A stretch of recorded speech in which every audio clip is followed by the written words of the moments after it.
The ocean is deep, but more than that, it's hidden. Just meters beneath the surface, sunlight fades. The blue turns to navy, then to pitch. And before your body even realizes it, the world around you has become something older than land, older than language, older maybe than fear. You're floating there now, aren't you? Quiet, cold. You can hear your own pulse louder than the waves. There's no horizon anymore, no up or down. Just darkness and pressure, and a silence so big it could crush a thought before it fully forms. So before you get comfortable, take a moment to like the video and subscribe, but only if you really like what I'm doing here. Go ahead. Tell me where you're watching from and what time it is where you are. Let's see who else is sinking into the deep tonight, because tonight's descent begins right here, right now. You're not alone. The water wraps around your legs like quiet silk, heavier than it looks. You take a breath and another, and slowly, your lungs get used to the pressure. But your ears, not so much. There's a tension there, like the ocean's holding its breath too. And maybe it is, because this isn't a world of sharks and dolphins. Those things swim near the surface. What waits down here doesn't swim so much as drift, or hover, or wait. Some of them have faces, but not ones we recognize. Some have teeth they never use. Some are only mouths. And some don't even have a shape until they're ready to feed. Down here, evolution doesn't move in straight lines. It curls, folds, forgets, and remembers again in strange, unfinished ways.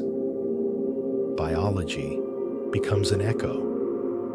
Memory grows gills. And you're a visitor in their house now. You'll meet creatures made of glass bone jelly and hunger. Some that glow just to communicate. Others that glow to lure you in. A few that don't even bother with light at all because they know no one is watching. Not really. Not yet. But you'll see. And once you do, well, let's just say that even silence has eyes. Now turn off the lights, maybe turn on the fan for some soothing noise, and let's get started on tonight's journey together. You descend to where the black begins. Just 6 feet below your feet is the first zone of pressure. Another 30, and sunlight is a rumor. At 200 meters, even your shadow leaves you behind. And at 3,000 meters, that's where the dragonfish lives. And that's where we begin. The dragonfish doesn't roar. It doesn't thrash.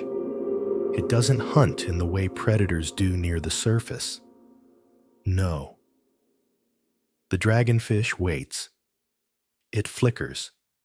It plays a game of ghost light. You hover now, suspended in the black of the bathypelagic zone, roughly 3,000 meters deep. This is the midnight zone, where even whales don't dive, and the pressure feels like 1,000 elephants standing on every inch of your body. And yet here in the dark, something moves. It's about the size of your hand, harmless looking maybe, until you catch a glimpse of its mouth. Its fangs don't fit. That's your first clue, something's wrong.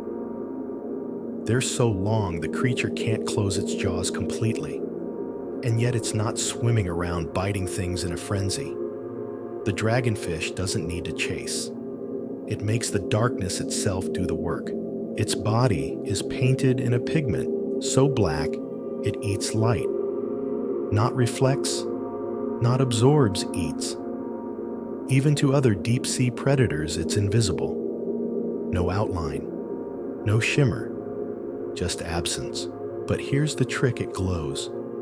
Not to you, not to any other fish.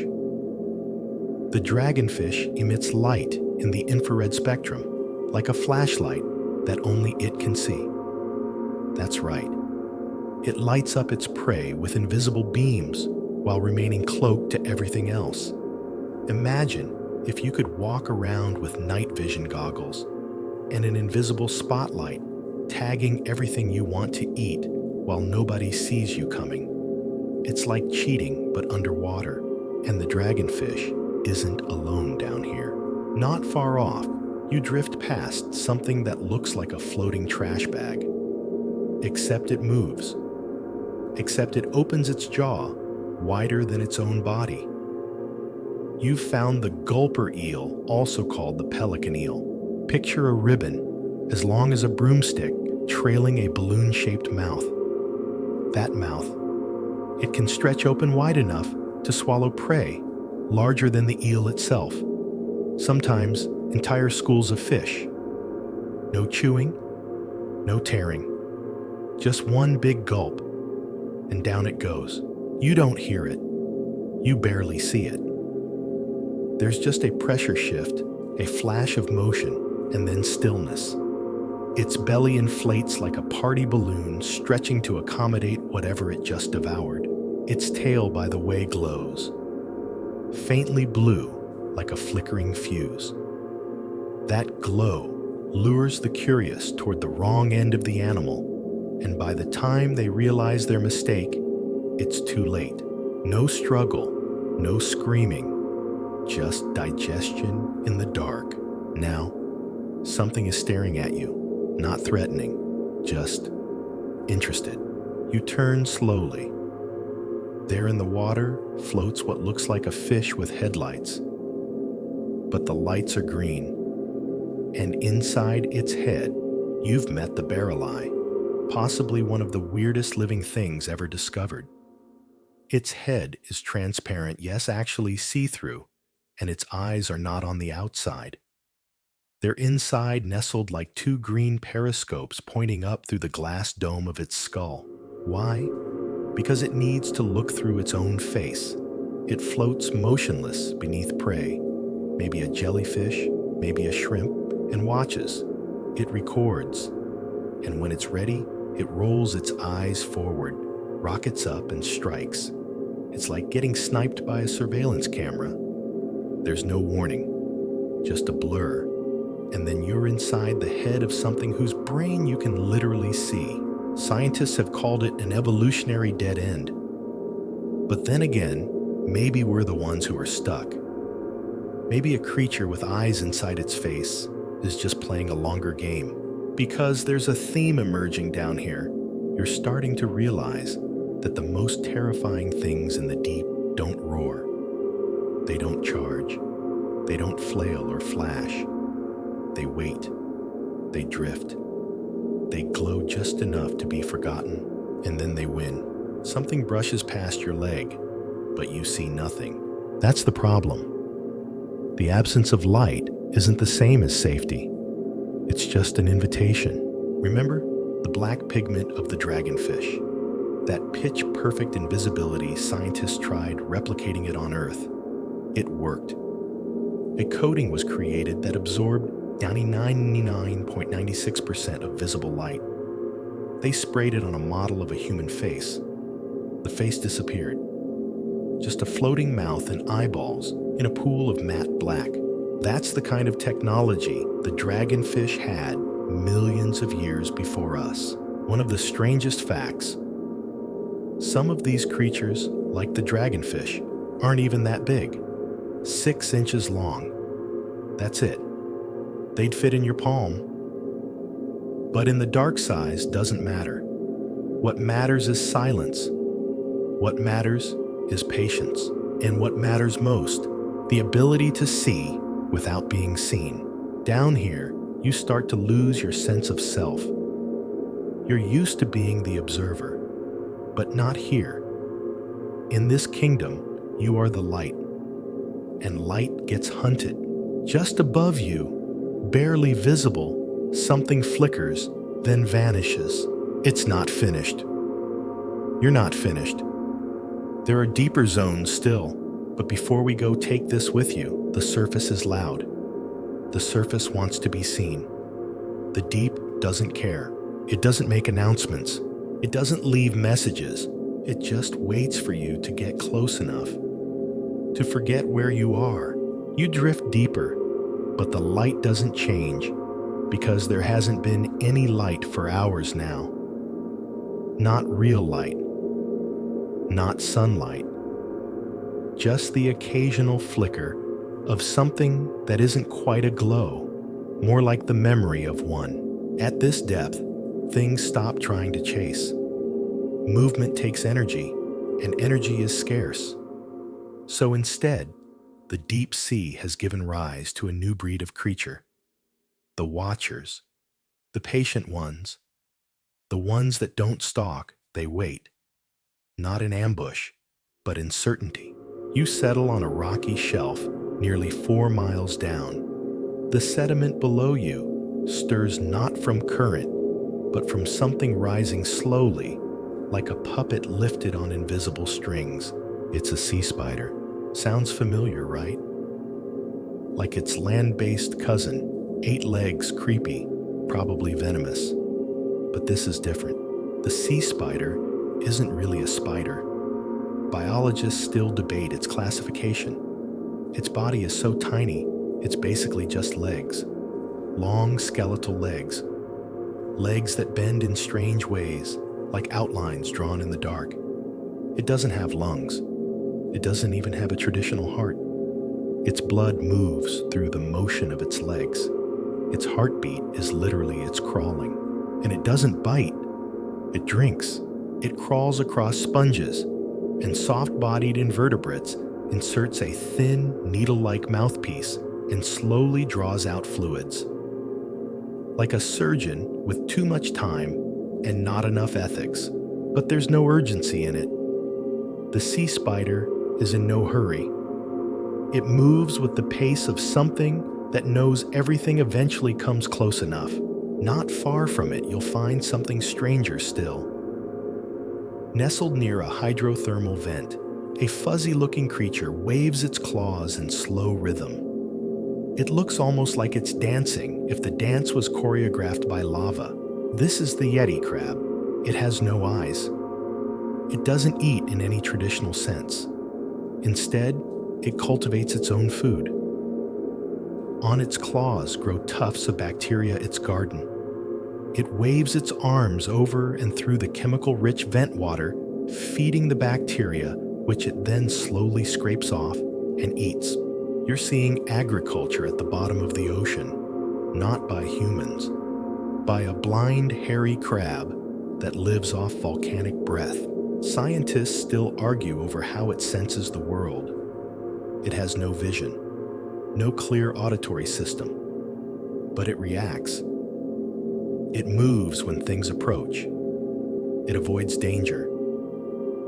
And some researchers believe it can feel the tremors of distant earthquakes reading seismic pulses like a language. Imagine navigating the world not with sight or sound, but with vibrations and temperature gradients. Imagine growing your own food on your arms.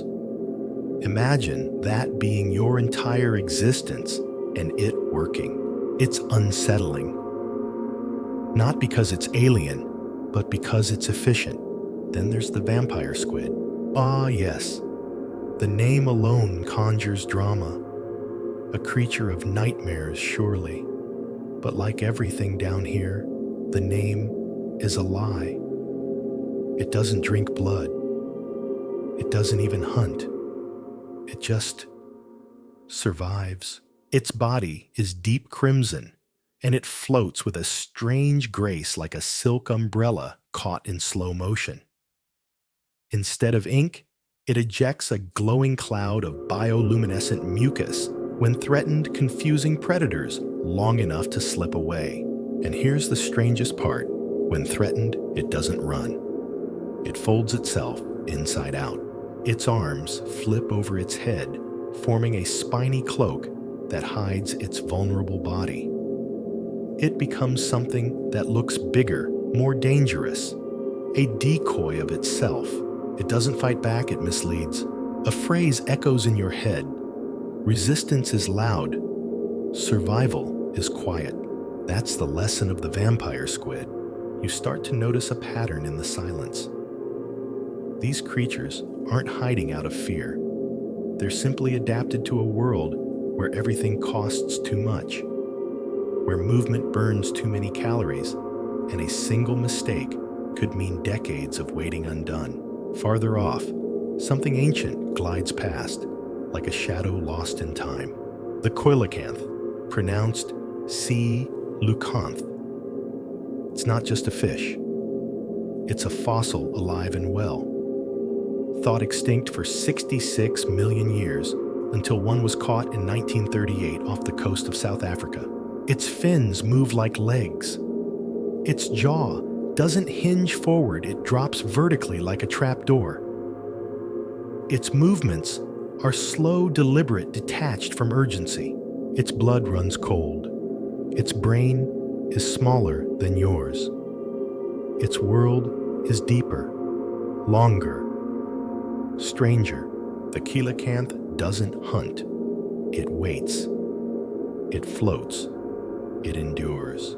It outlived the dinosaurs, not by being clever, but by doing absolutely nothing when the rest of the world was on fire. That's unsettling. You come from a species obsessed with speed, with ambition, with burning bright and loud. But the deep teaches a different lesson. Here things endure, not by becoming stronger, but by refusing to change unless they must. You're starting to feel it now, aren't you? That shift in perspective, that slow unraveling of your assumptions. That's how the ocean does it. Not with a scream, not with a jump scare, but with stillness so profound it pulls at your bones. And as you drift past the glowing arms of another vampire squid, curling silently into its own darkness, you understand why these creatures survive. Because they aren't trying to conquer anything. They're not trying to be remembered. They simply exist, efficiently, elegantly, eternally, and that's enough. But before you go deeper, before the next layer of pressure welcomes you, pause for a moment. Let the silence wrap around your shoulders. Let the cold settle beneath your ribs, because this is only the beginning. And the ocean isn't done with you yet. You keep sinking. The water doesn't get colder. It's already cold beyond measure. But it gets heavier. Not just around you, but inside you. Thoughts slow down. Breaths feel thicker. Even your heartbeat seems reluctant. And then something shifts below. At first, it looks like wreckage. A shape half buried in the silt. But this isn't metal. It's bone. Dozens of them. A rib cage the size of a minivan, stained with time and pressure. This is a whale fall. Most things in the sea die and float. They become part of the great cycle of surface to depth drifting like snowflakes until they dissolve into the food chain, but not whales.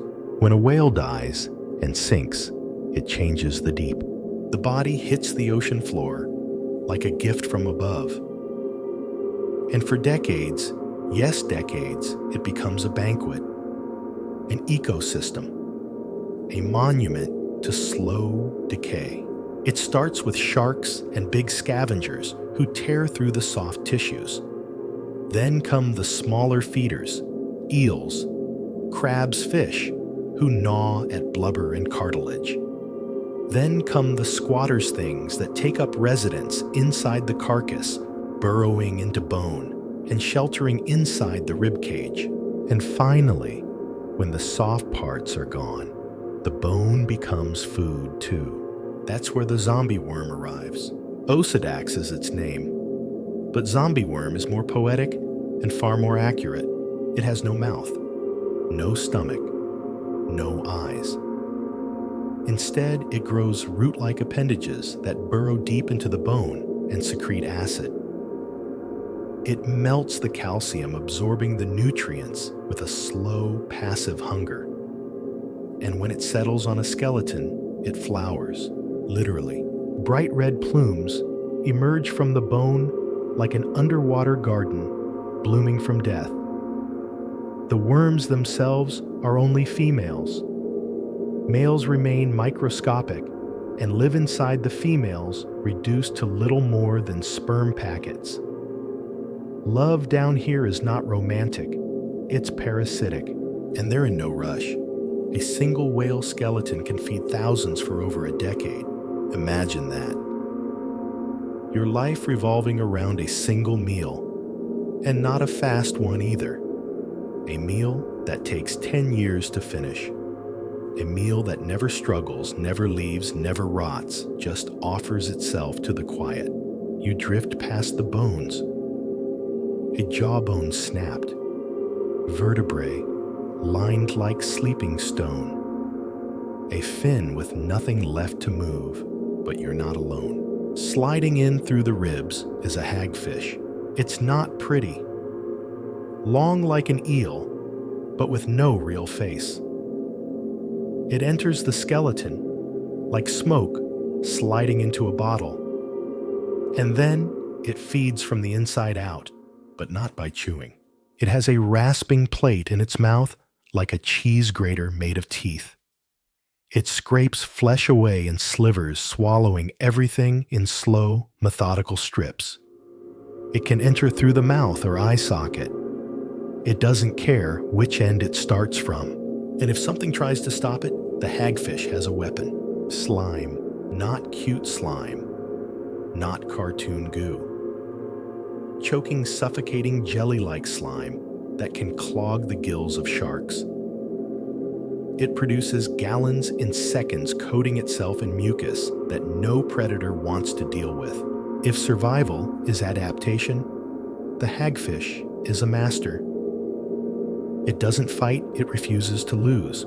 All around the bones tell stories. This one died violently.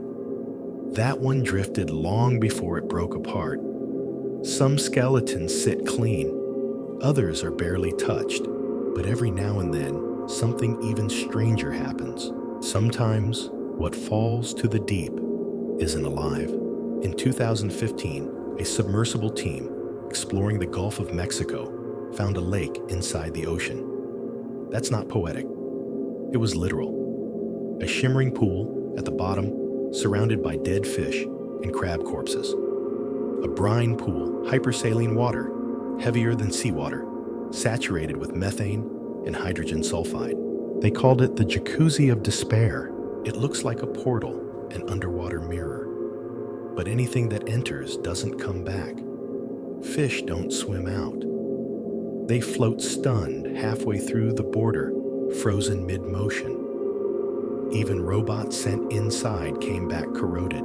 Some things lived in it. Strange tube worms, bacterial mats.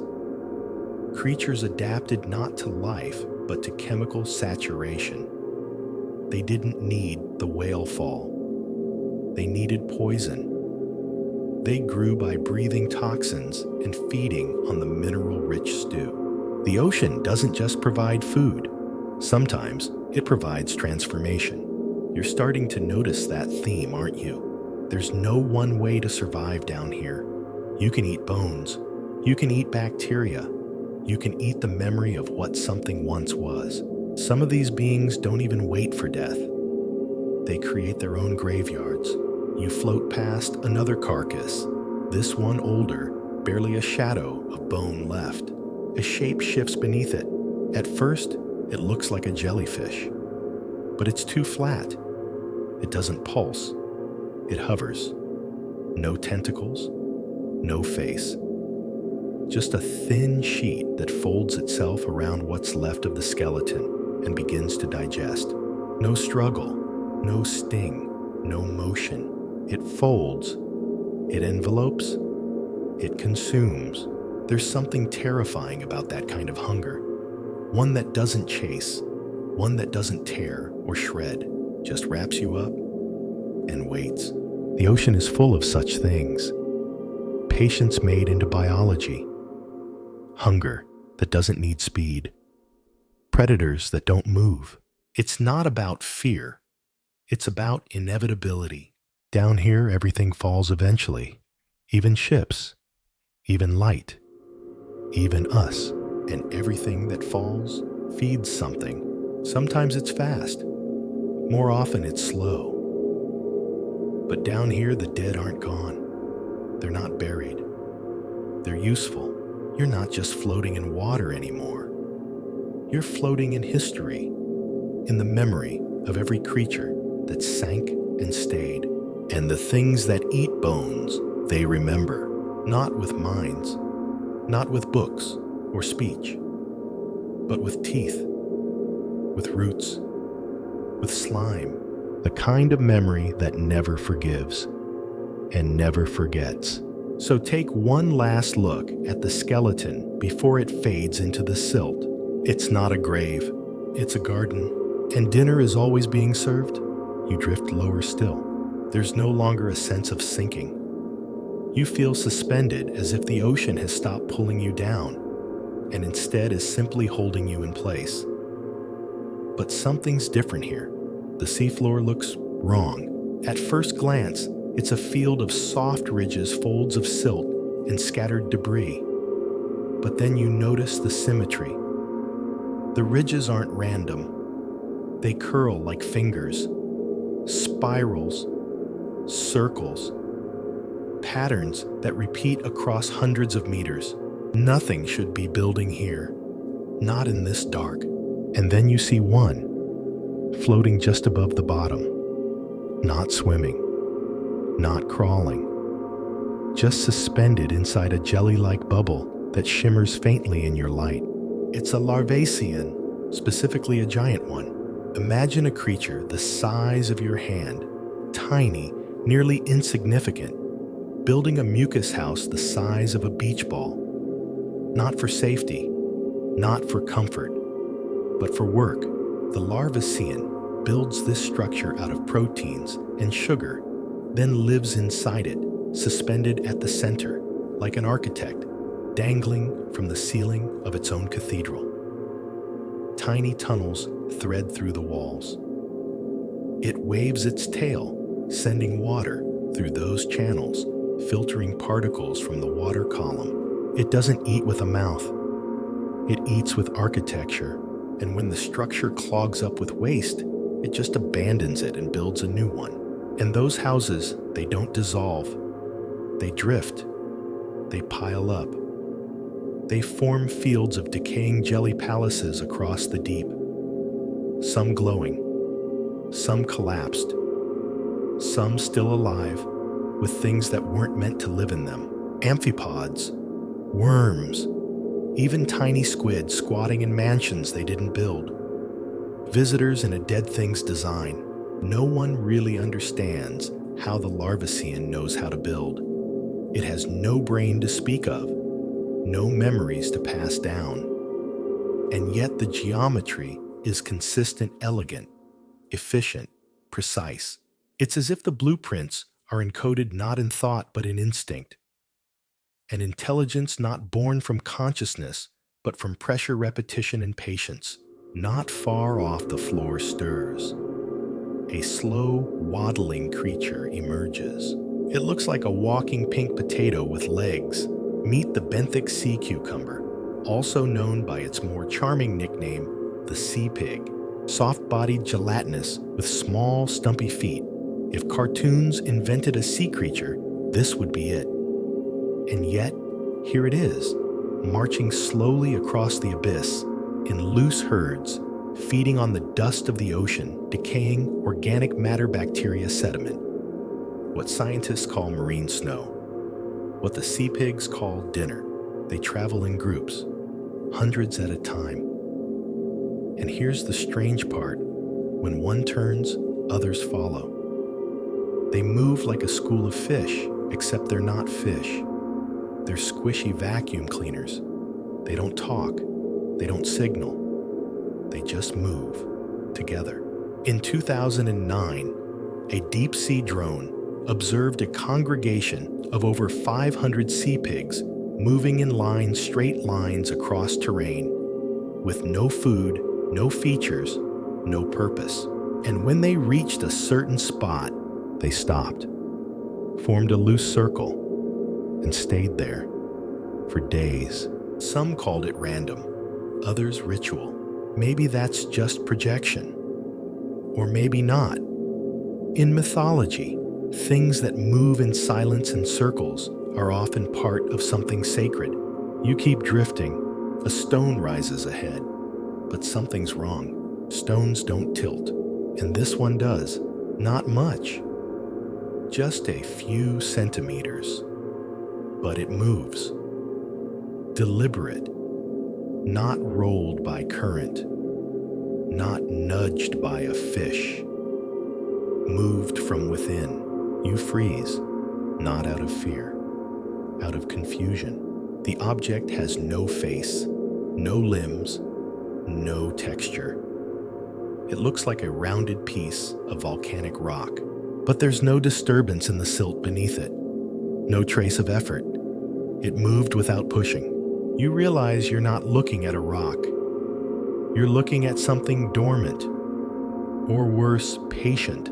Similar movements have been recorded in deep trenches across the world. The same shape, the same behavior, as if these stones are not debris, but watchers, waiting for what we don't know. Maybe not for us, but they feel. That much is clear. Because sometimes they choose not to move. Now ahead, a strange jelly pulses, bright red, like a flare caught underwater.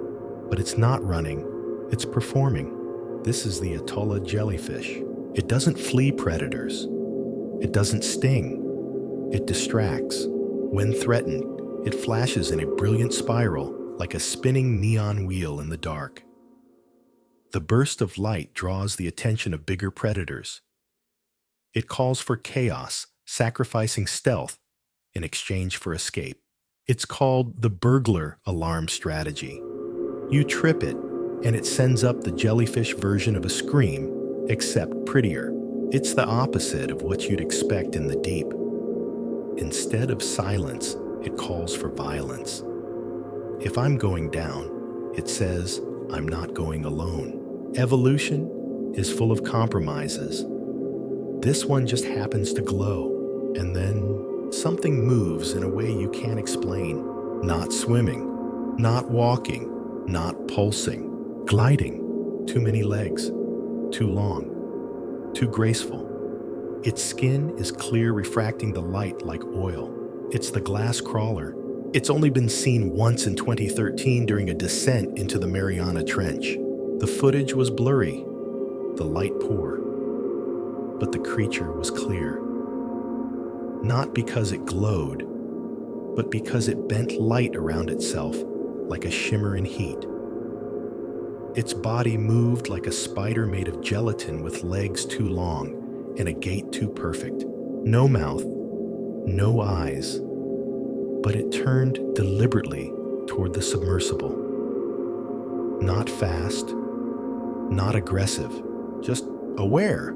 Then the feed cut out. When the probe was recovered, the memory chip was melted not from heat, from pressure, but not at crush depth. The rest of the equipment was unharmed. Some called it a glitch. Others remembered what the pilot wrote in the log. It knew I saw it, and it let me leave. You exhale, because down here, movement is not an accident. It's an invitation, and most things in the deep don't move at all. So when they do, you should pay attention. Because they already are, stillness has its own kind of rhythm. In the shallows, you expect chaos flashes of color, bursts of motion, churning surf, darting fish. But in the deep doesn't race. It doesn't scatter. It doesn't react. It drifts, and some of its most unsettling creatures do the same. You descend now into a canyon carved by time, and tectonics, a crack so wide that sonar can't find its far wall. And in the middle of it, barely moving, is a shape that looks like a discarded lump of muscle. Pale pink, sagging, drooping under its own weight, like it forgot how to hold itself together. Meet the blob sculpin. Yes, it's real. And yes, it looks like something Pixar would reject for being too sad. Its skin hangs in folds. Its mouth sags like it's constantly disappointed. But this isn't a monster. It's a parent. The blob sculpin is one of the few deep-sea fish to guard its eggs. It hovers above them for days, sometimes weeks, refusing to move, refusing to feed, just watching, protecting, in water, barely above freezing at pressures that would crush a car. It doesn't care how it looks. It doesn't care if it's noticed. It only cares that its young survive. Not out of love. There's no emotion here. Out of purpose. And that purpose has lasted longer than ours. You drift past it slowly, careful not to disturb the water. It doesn't acknowledge you, doesn't flinch, because it doesn't need to. That's what confidence looks like in the deep. A little farther on, something glides past with impossible grace. It doesn't swim. It doesn't ripple or wriggle. It floats like silk caught in a breeze, except there is no breeze. No current. Just movement. This is the ghost shark, also called the chimera. It's not a true shark. It's older, more ancient, a cousin of rays and cartilaginous fish that has survived with almost no changes for millions of years. Its skin is pearlescent, glistening like it's been lacquered. Its fins move like draped fabric. And its eyes are enormous. Not threatening, just open, too open. As if it exists only to absorb impressions, not to chase, not to escape, just to receive. Its mouth is underneath, hidden small. But its gaze, if it can be called, that is what holds you. You don't feel like it's watching you. You feel like it's remembering you, like you've already been seen, and then it's gone. Not like it swam away, more like it let you forget it was there. This is what passes for a hunter in the deep, something that doesn't need to move unless it wants to. Something that has patience measured in centuries. But the strangest creatures here aren't even fish. You notice something flickering off to the left like tiny lights along a ribbon. Not glowing exactly, more like shimmering. You found a comb jelly. Unlike jellyfish, it doesn't pulse. It doesn't drift with the current. It chooses its direction. Along its sides run rows of tiny cilia, little hair-like paddles that beat in synchrony, catching and refracting light like a prism. Not bioluminescence, not chemical glow, true diffraction. It turns the ocean into a chandelier, its body like a sunken ballroom ornament, catching every particle of light that shouldn't even be here. Most comb jellies are small, harmless, but in the deep, there are larger ones that float like transparent pillows, ones that don't sting but envelop, that wait with their mouths wide open, invisible until something swims into them without knowing. The prey is halfway inside before it realizes what's happening, and then there's no escape. There are whispers from deep-sea trawlers, unconfirmed, unrecorded, that some of these jellies have been caught at depths of 5,000 meters, stretching longer than the nets that trapped them. So fragile they collapsed on retrieval. But before they did, they revealed something else. Embedded inside their bodies were shapes, not organs, not bones, structures, symmetrical. Some described them as seeds, others as cysts, a few as pods. No one knows what they were. They disintegrated almost immediately. One diver, after recovering a collapsed specimen, simply said, "It wasn't fishing. It was harvesting." You float a little farther, a little quieter, and then you see it. The deep-sea lizardfish. It's not impressive in size. It's not covered in fangs or armor. It's lean, almost forgettable, except for its eyes. It doesn't blink, not because it doesn't need to, because it can't. Its eyes are fixed wide open, like glass marbles staring into forever. It sees everything, even you. Its mouth hangs slightly open rows of translucent teeth, just catching the faintest trace of light. And when it moves, it doesn't lunge. It vanishes and reappears on top of its prey. Fast, precise, and silent. Lizardfish have been found with prey nearly their own size inside their bellies. Afterward, they sink to the bottom, motionless for days. Digesting, waiting, watching. You feel like you've seen them before. Not in books, in dreams. Dreams where you were sure something was already behind you, already inside you. The deeper you go, the more you understand these creatures are not simply surviving, they are thriving. Not in spite of the dark, because of it. The dark doesn't scare them. It feeds them because silence isn't just absence, it's strategy. And down here, stillness wins. You want to move on, but something stops you. Not physically, emotionally. As if something else is already thinking for you. Divers have reported this sensation. A tug, not on their gear, but on their mind. An impression that doesn't belong to them. A thought, not thought. Some believe it's a reaction to pressure. Others suggest something more intentional, that the creatures down here aren't just surviving in silence, they're listening. And maybe, just maybe they're wondering what you're doing in their world, or worse, what took you so long to get here. You're not sure when it started. Maybe it was the moment you stopped feeling the water move. Or maybe it was when you realized you hadn't blinked in a while. But something has shifted, not around you and you. It happens to everyone who descends this far. The deep doesn't shout, it whispers. And what it whispers stays. There's a face ahead of you. No, not a person, not anything human. But your brain thinks it's a face. That horrible moment when you recognize the shape of two eyes, a nose, a mouth, but everything is wrong, stretched, warped. As if the face got assembled using instructions from a different species entirely.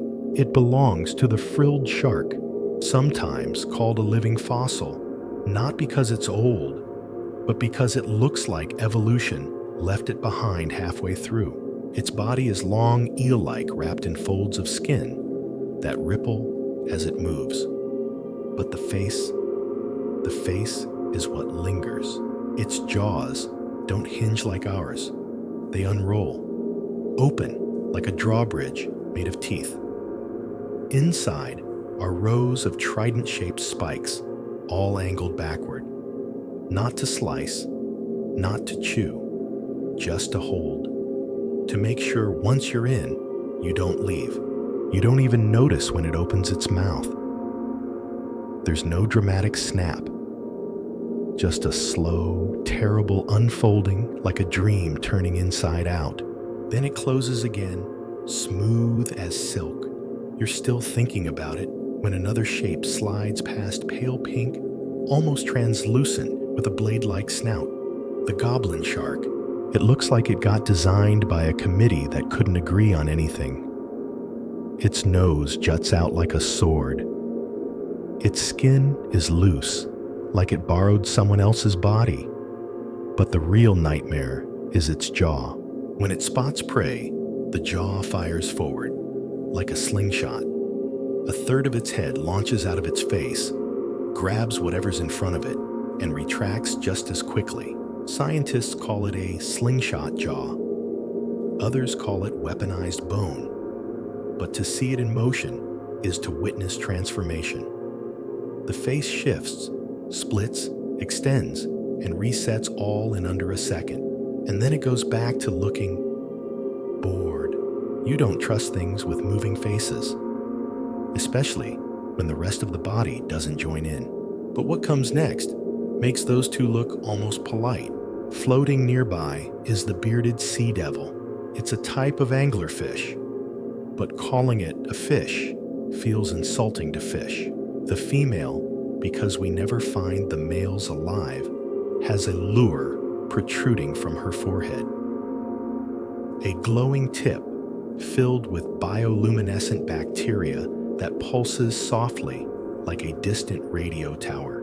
Below that lure is a face split wide open, permanently, as if someone tried to sculpt a grin and forgot to stop. Her teeth are translucent.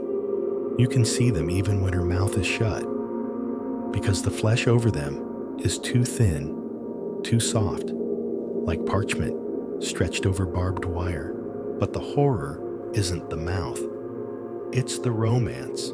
Because when a male sea devil is born, he has no chance of survival on his own. He can't feed, he can barely swim. His only goal, his only purpose, is to find a female. And when he does, he bites her, he latches onto her flesh. And then he begins to dissolve. His eyes fade, his brain shrinks, his organs melt. Eventually, all that's left is a pair of testes fused into her body. She carries him sometimes, several at a time, like biological barnacles. They feed off her blood, and in return, she has access to sperm whenever she needs it. It's not mating, it's merger. You float there stunned, watching one of these devils drift past trailing a halo of failed lovers who never left. A mobile cathedral of codependence. And it works. That's the part that sticks with you. It works. You expected predators. You expected nightmares. You weren't ready for biology to rewrite the rules of love. A little deeper now. The water is heavier. Your thoughts start to feel like they're pressing back against your skull. Another shape glides below. Large, smooth, slow. You think it's a jellyfish, but it's wrong. Its bell is red. That alone is strange. Most deep-sea animals avoid red because in the abyss, red disappears. But this jelly wants to be red. Its tentacles don't dangle. They're gone. In their place is a thick, muscular stalk. Not a mouth, not a vent, just an opening. And when a small fish swims too close, the stalk seals shut. No sting, no struggle, no panic, just acceptance. One marine biologist, after reviewing the footage, said something that no one wanted to hear. It wasn't feeding, it was accepting. That phrase doesn't leave you, because it implies something worse than hunger. It implies invitation, still deeper. You pass a small herd of sea pigs again. But this time, you notice something you missed before. On their backs, two swollen lobes. Not quite organs, not quite sensors. Some scans suggest they respond to motion, not water flow, not contact, just presence. As if these creatures have evolved to sense when something is near that doesn't belong, and they're not moving away. They're just letting it pass. At your side now, a flicker, a shape that mirrors you for a split second. You turn and see nothing, but it was there, somewhere hidden between shadow and skin. The ocean was wearing your reflection, just long enough for you to notice. Because not all faces down here belong to the creatures. Some belong to the sea itself. Some creatures, like the mirrorfish, have scales that reflect so perfectly they vanish. You don't see them. You see you. Your light. Your silhouette. Predators avoid them, maybe because they're confused, or maybe because they don't want to see themselves looking back. Reflection, after all, is a kind of punishment. And in the deep, it's also a kind of camouflage. One last thing before we leave this layer. You remember The faceless cusk eel rediscovered not long ago. It doesn't lack a face. Its face just retreated, its features collapsed inward, its eyes buried under skin, its mouth tucked beneath the head. The bones didn't erode, they folded, as if it didn't want to be seen, as if it had been seen once before and regretted it. The creature is alive. Its organs pulse faintly.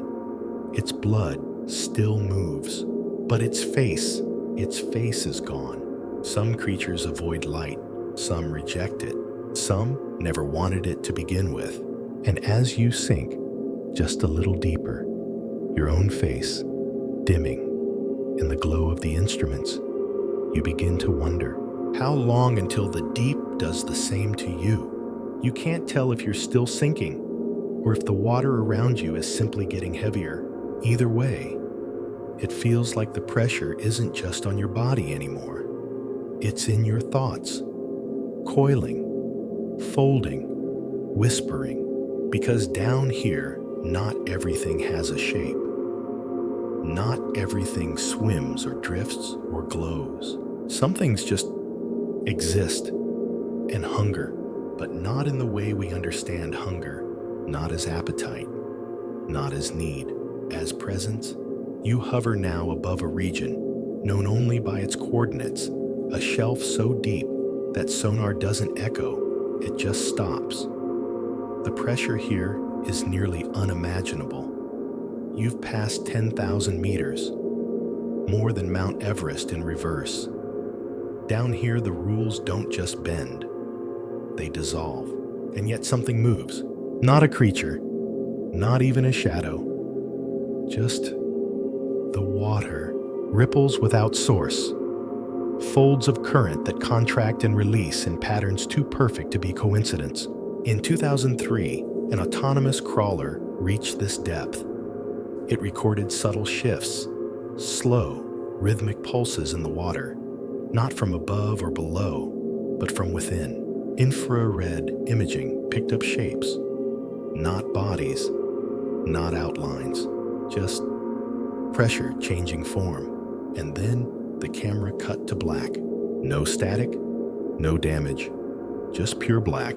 When the crawler was recovered, days later, its hull had been dented not from impact, from compression, but the kind of compression you don't expect at these depths. Not from outside, from something wrapped around it. Its last log was chilling. Signal inversion registered. Buoyancy reduced. Returning. Returning what? No one knows. Some believe it didn't record sound, it recorded silence being listened to. That the water itself became aware. Not metaphorically, literally. Welcome to the world of pressure echoes. Some researchers call them the unmouth. Others refer to them simply as presence events. These are not animals. They are not microorganisms. They are conditions. They appear in sonar as swirls or sometimes spiral patterns, like blooming flowers made of nothing. And they feed not by devouring tissue, but by removing existence. Things caught inside these events don't come back torn or chewed. They come back hollow. Once a school of lanternfish swam through one, only 3 emerged, and they were different. Their organs hadn't failed. Their cells hadn't died. But something fundamental was missing. Enzymes refused to bind. Neural signals misfired. It was as if they'd forgotten how to be alive. Scientists debated causes. Hypoxia, rapid depressurization, parasites, but no answer satisfied. Because the tissue was intact, the meaning was what was gone. You feel something now, a low vibration, not sound, not movement, but weight, like the ocean is pressing back against your curiosity, like it's saying, that's close enough. Still you drift forward. Below you, something swells. It resembles a jellyfish, but larger, more organized. A spiral shape rotating slowly, its center darker than the water around it. Not opaque. Absent. This isn't an opening. This is anti-light. And then movement. Tiny fish approach, and they slow. They don't struggle. Don't flee. They simply curve and vanish. No impact. No mouth. They're gone. One biologist reviewing similar footage suggested a word that stuck: erasia. It doesn't translate cleanly. It's a theoretical state in which consumption isn't physical, but conceptual. The loss of pattern. The deletion of identity. Feeding in this sense means erasing. There are creatures in the deep, if we can call them that don't have a shape until you disturb them. They exist as folds in reality. They appear only when pressure changes in just the right way, not because they're summoned, because they awaken. Another anomaly comes from the sea holothurian, a cousin of the sea cucumber. Most are slow worm-like scavengers, but one species has been observed ejecting its internal organs into the water voluntarily: lungs, intestines, reproductive sacs expelled, then slowly drawn back in hours later. No one is sure why. Maybe to clean themselves, maybe to reshape, maybe something else. Some believe it's not adaptation, it's transformation, a ritual, not a function.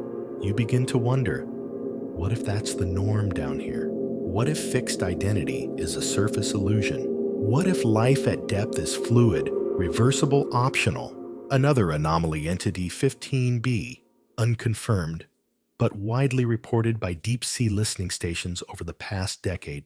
The entity itself is never seen, only inferred: a sudden drop in pressure, followed by coordinated flashes of bioluminescence across thousands of kilometers. Not random flashes, patterns, geometric arrays, spirals, grids, sometimes intersecting lines like a 3D map built from light. One team reconstructed a single burst. The result, a shape resembling a Calabi-Yau manifold, a mathematical object used in string theory to describe hidden dimensions. Coincidence? Physicists stopped speculating. Biologists changed the subject.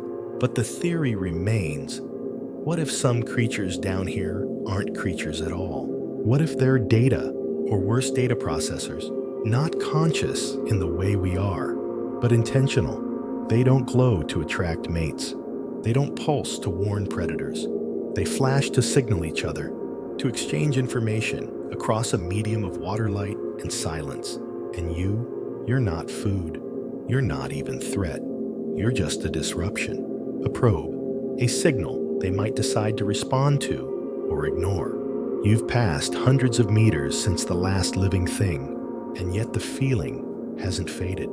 That sense that something knows you're here, that you've passed, not through space, but through a layer of attention. Something older than flesh, older than perception, waiting. You begin to realize what the ocean really hides. Not monsters, not myths, but a different kind of hunger.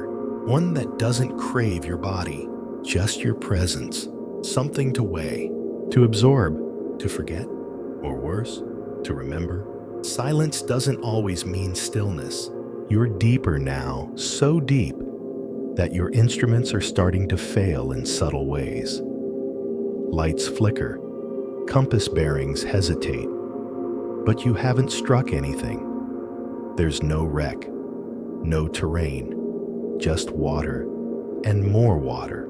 But something is watching. You feel it, not with your eyes, not even with your body, with a part of you didn't know could feel watched. Then a flicker. Below, 3 points of light, dim, pale blue, geometrically aligned like the corners of a triangle floating in the abyss. You freeze. They don't approach. They don't dance like bioluminescent jellyfish. They hold still, perfectly motionless, pulsing every few seconds in unison, softly, like a heartbeat that's decided to live outside a body. In 2019, multiple research vessels recorded lights like this deep beneath ridges in the South Pacific. Not random glows, patterns.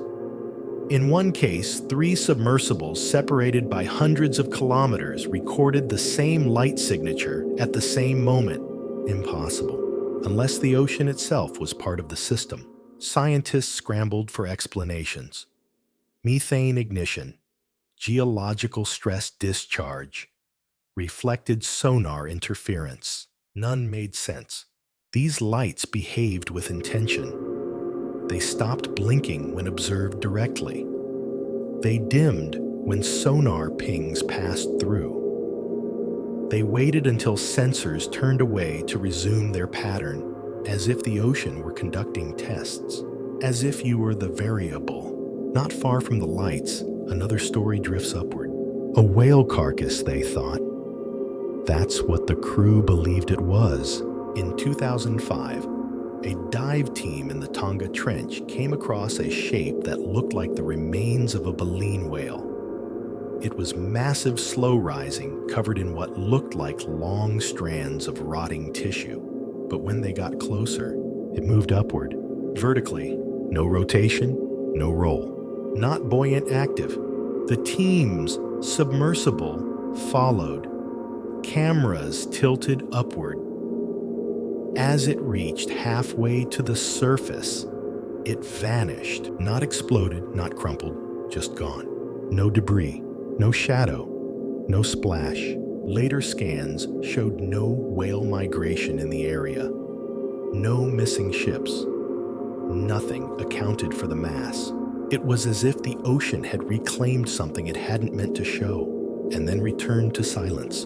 But that silence, it doesn't last.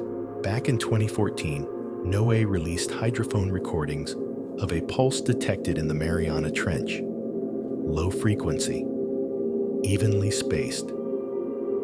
It repeated every 32 hours for 11 days, then silence.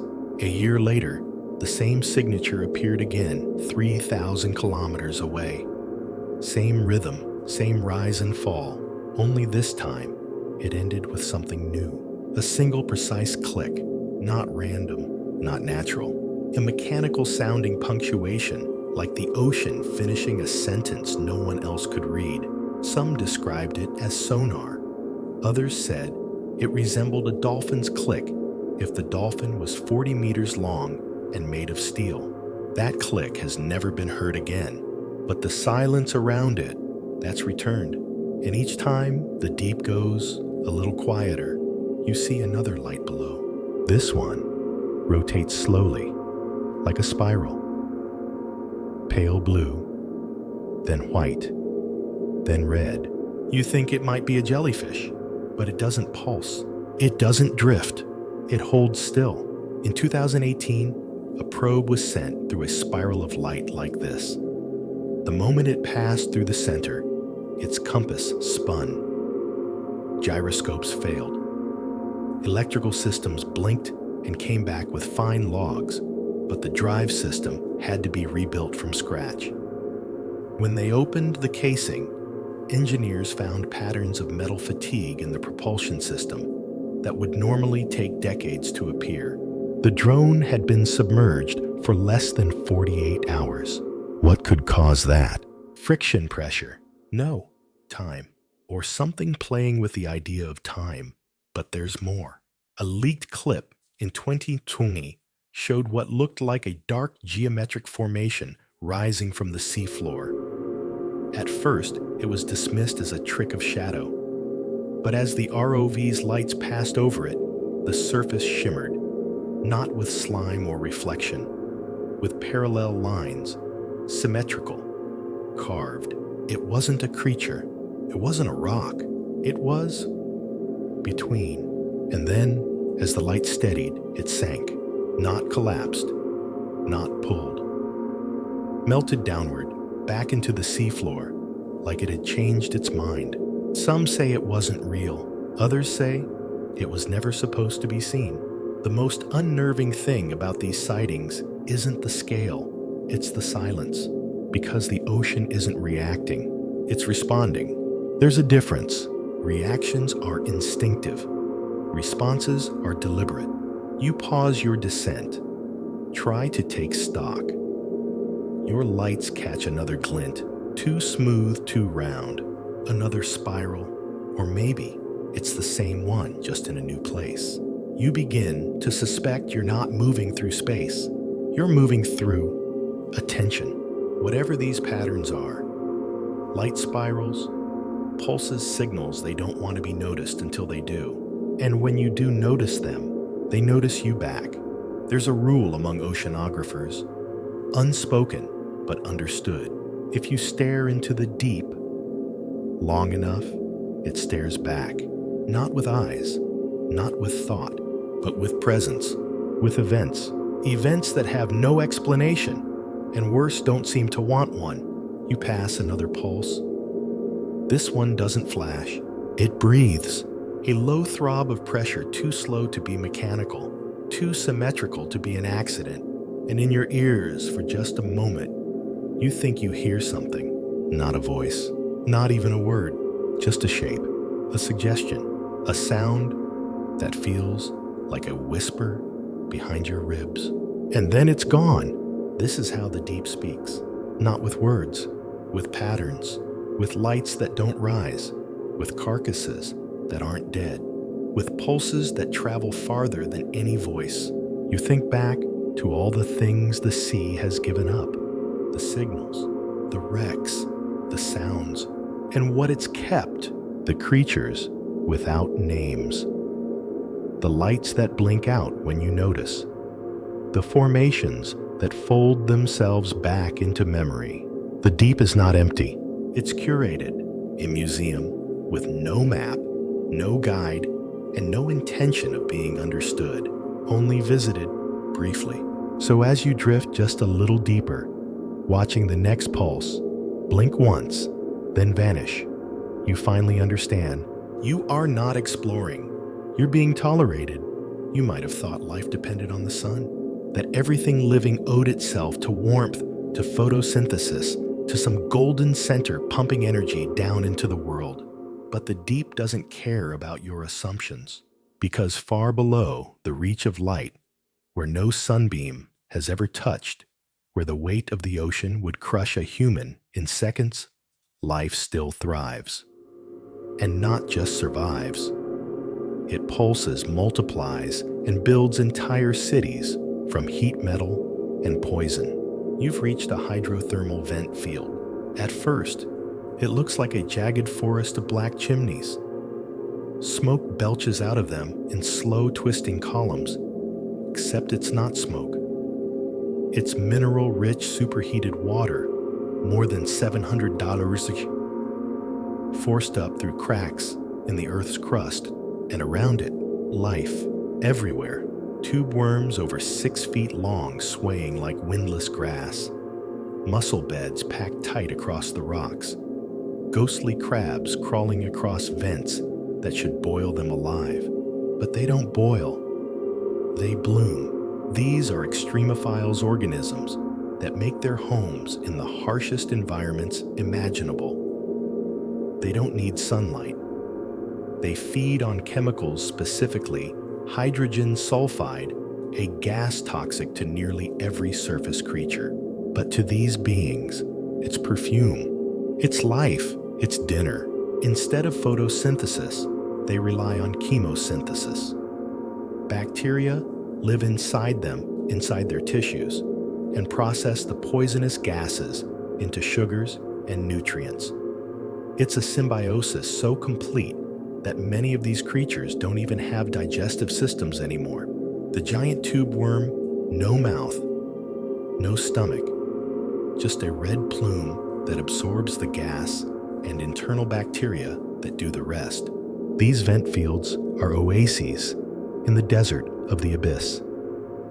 Entire food webs radiate out from them. Tiny snails scale worms, albino fish, all clinging to the edge of what looks like volcanic fury. And when a vent dies. When the pressure stops and the minerals run dry, the city collapses, not with an explosion, but with a fade. The creatures drift away. The colonies thin. Some species go extinct, but the bacteria, they just move to the next vent. In 1977, when the first vent ecosystem was discovered, scientists were stunned. No one had believed complex life could survive without the sun. The finding rewrote textbooks, changed everything, and yet it felt familiar because these communities didn't just thrive, they resembled something ancient. Some researchers began to wonder, was this what Earth looked like before light, before plants, before even oxygen? Could this have been the cradle of life? The idea gained traction. Maybe life didn't crawl out of the shallows. Maybe it boiled out of the black. Down here, without light, the first cells didn't grow slowly in tide pools. They multiplied in poison. They built themselves from heat and darkness. Some biologists now believe life may have begun not in the warm, sunlit shallows, but in deep-sea vents just like this one 4 billion years ago. And here's the kicker. It never left. The creatures you see around you, now the worms, the shrimp, the limpets, they're not leftovers. They're successors. Unbroken lines of evolution that never needed to adapt to the surface. While dinosaurs rose and fell, while mammals climbed onto land, these beings stayed where they began. Silent, hot, enduring. Even the microbes found here have shocked researchers. Some survive temperatures that melt lead.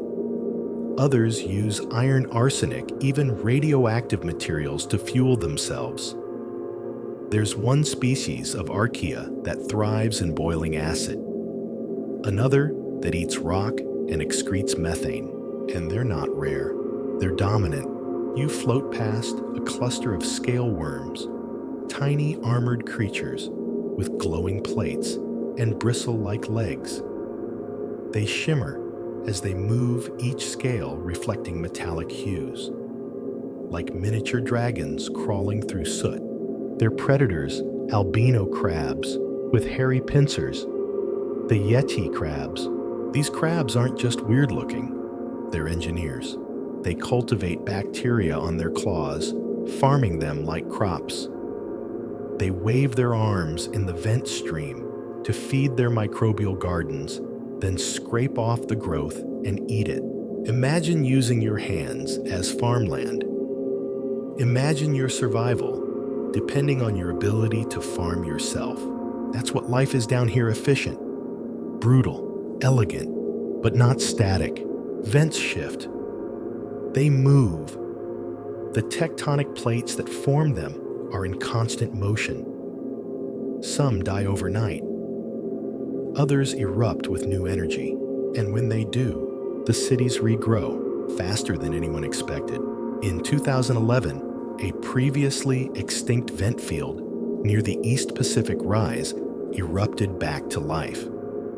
Within a year, entire ecosystems had returned. Tube worms reappeared. Fish returned. Microbial mats spread like fire. It wasn't just resilience, it was memory. The ocean remembered where life had been, and it came back. This suggests something larger. Maybe vents aren't just accidents. Maybe they're rhythms, cycles, breaths, places the earth itself chooses to open. And in those places, something always waits to be born. Another strange detail: these organisms, particularly the vent microbes, share genetic markers with extremophiles found in Arctic ice desert caves and even radioactive waste. They're not localized. They're everywhere, which raises an unsettling question. What if this form of life, hot, silent, bacterial, isn't the exception? What if it's the rule? We live in a world we think of as bright and green. But beneath us is a biosphere of heat and dark that's vaster, older, and more stable. One biologist put it bluntly: we are the surface layer. The frosting, the deep, is the cake, and it's still baking. You pass another black smoker vent taller than a house. The plume rising from it is rich in iron, sulfur, and zinc. You'd expect death, but the walls of the chimney crawl with life. Snails with iron shells, shrimp with transparent bodies, and further down at the base, something else, a mass, faintly glowing, not like bioluminescence, like heat itself. No one's sure what it is. Only one drone caught a brief glimpse before the camera failed. The image, a layered structure, like a spiral dome moving slightly, as if it were breathing. Some think it was just mineral buildup. Others think it was a colony of bacteria acting in perfect unison. One theory, however, was never published: that it wasn't bacteria, that it was organized, a macroorganism, not composed of parts, but a singular entity that mimics the behavior of an ecosystem until you get close. Then it becomes something else. The ocean hides many things, but the vents, they don't hide. They speak, they hiss, they boil. They burn with the memory of the planet. And if life began here once, who's to say it isn't beginning again? You rise slightly now, passing the edge of a vent field gone cold. The black chimneys are lifeless, no longer coughing plumes of heat and minerals. Just stone now, fossilized breath. You expect emptiness here, silence. But what you find is stranger. Wreckage, a long, jagged form, lies half buried in the sediment. Covered in silt and sponge growth, it doesn't look like part of the ecosystem. It looks placed. Steel ribs jut from the sides like broken wings. A curve of faded paint marks one side a fragment of lettering, just enough to hint that this thing once had a name. It's a ship, or was, but ships don't end up here. Not naturally. This is far too deep. Pressure alone would crush the hull of most vessels like a soda can. So how did it get here? You approach. Part of the hull is exposed, scraped clean not by time, but by something recent. The surface is shiny, polished in places, not rusted, not decayed, altered. Researchers call this effect cold reprocessing. The phenomenon where sunken materials exposed to the deep for long periods return to the surface. Changed, not corroded, enhanced. In 2007, the wreckage of a Cold War-era surveillance drone was recovered off the coast of the Philippines. It had been missing for over 30 years. No signal, no trace. Then suddenly, it resurfaced, literally floated up intact. Except it wasn't quite the same. The casing had been altered, not damaged, redesigned. The rivets were gone. The internal electronics had fused in ways that defied metallurgy.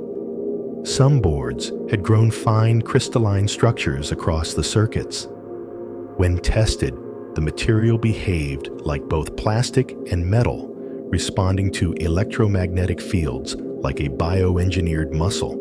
The military classified the data, but one photograph leaked a close-up of the drone's power unit. On the back panel, etched in faint spirals, were markings, not from the original blueprint and not corrosion.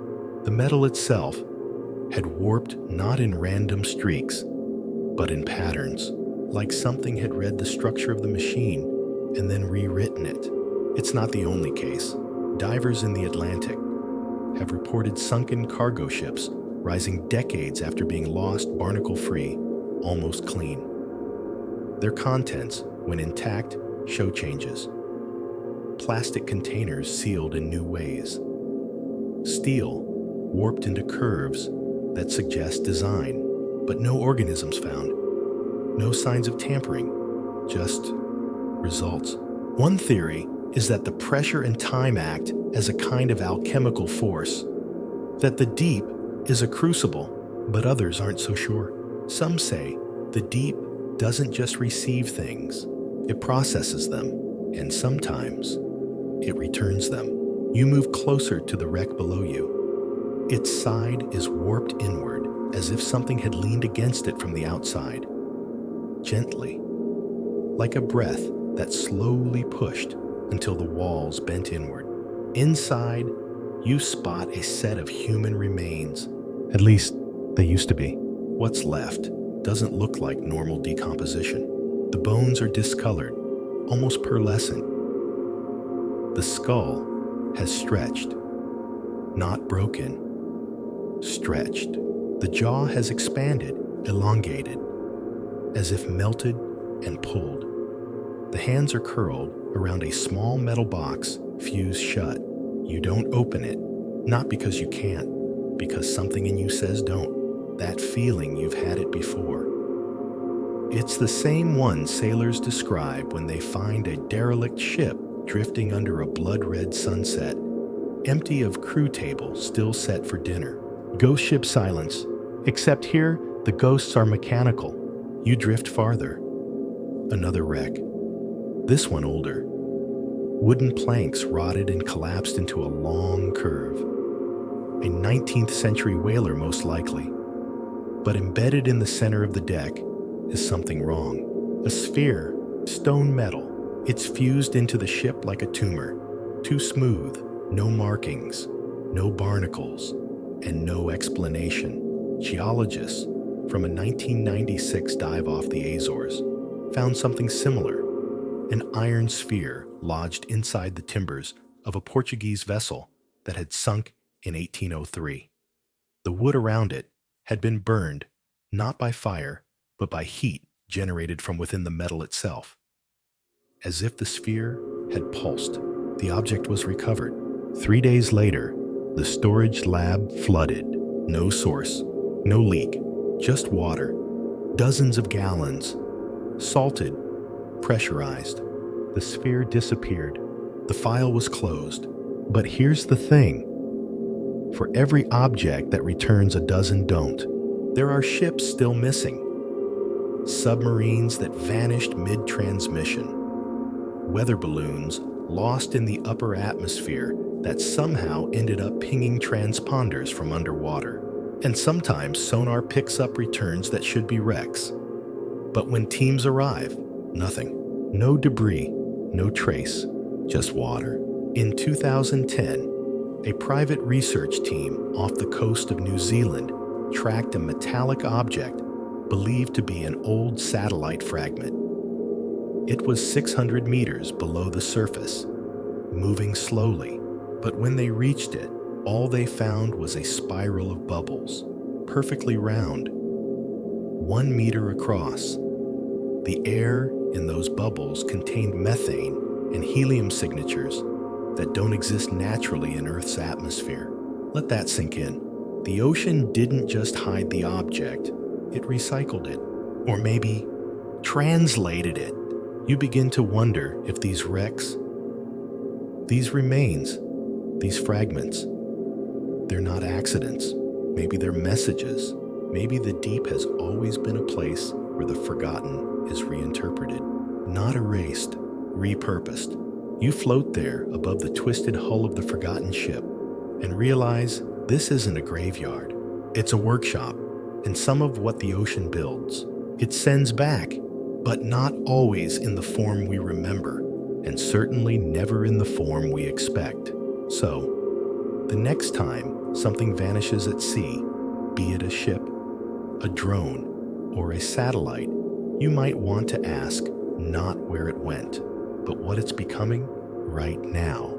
Beneath you, you were taught that the ocean is always moving. Currents shifting tides, rising waves, forming even in the quietest corners. That's how we've always understood it. A vast breathing engine constantly in motion, never still. But that's not always true, because somewhere far below, the known trenches, past the lightless zones, there are pockets of water where everything just stops. You enter one now. There's no current, no drift. Even the small flakes of marine snow, the dead particles that fall like dust from the surface, have paused in midair, suspended, motionless, as if time took a deep breath and forgot to exhale. These are known as null pockets. They're not theoretical. Submersibles have recorded them. Pressure zones where all motion ceases not just horizontally but vertically. Buoyancy doesn't work here. Things that should float don't. Things that should sink hesitate. Divers describe the sensation like being frozen inside a photograph. One even called it a pause button in the sea. You move your hand, and the particles don't follow. There's no resistance, no pushback, just nothing. The instruments go strange here. Gyroscopes lose orientation. Depth sensors flicker. Even sound fades, not muffled but absorbed, as if the water itself is swallowing vibration. What causes it? No one's sure. Some believe it's a natural effect of intersecting thermal haloclines, layers of salinity and temperature that fold over each other like geological origami. Others think it's magnetic interference caused by deep iron concentrations. But those theories don't explain the behavior of the space, because it doesn't feel natural. It feels curated, as if the ocean has built itself a quiet room. And what happens in that room? Sometimes nothing, but sometimes something waits. In 1992, a Japanese research sub exploring the Izubonin Trench reported entering a region of zero current. The vehicle stalled not from malfunction, but because it couldn't push forward. Propellers spun, water moved, but the sub remained stationary, as if the sea had decided to hold it in place. It stayed that way for 9 minutes. Then, just as suddenly, it released. The sub lurched forward into clear water. When the footage was reviewed, the null zone was clearly visible, a shimmering boundary, nearly spherical, hanging in the dark like a bubble of altered physics. But that's not the strange part. The strange part is the reflection. In the final frame, just before leaving the zone, the outer camera caught a flicker, a mirrored image of the sub's lights twisted at the edges. Not from refraction, from response, a mirrored glow, echoing but delayed, as if the sea had recorded the light and played it back. One researcher on the team wrote in his journal, "It was like seeing yourself in a mirror that hadn't made up its mind yet." The deeper you go, the more you encounter these still zones. They don't last long, a few minutes, a few meters, but they always feel the same. Quiet, too quiet, and never empty. A US Navy drone once drifted into a null pocket near the Aleutian Trench. It was an accidental incursion. The area had never been mapped, but the footage recovered before the signal dropped is some of the most bizarre ever recorded. The drone slowed. Its internal time code lagged. Seconds passed out of sync, but the camera kept rolling. What it caught: a shape in the distance, not moving, just present. It didn't approach. It didn't emit light, but it reflected something that wasn't there. The lights from the drone, flashing in regular pulses, cast a pattern on the object. The object replied.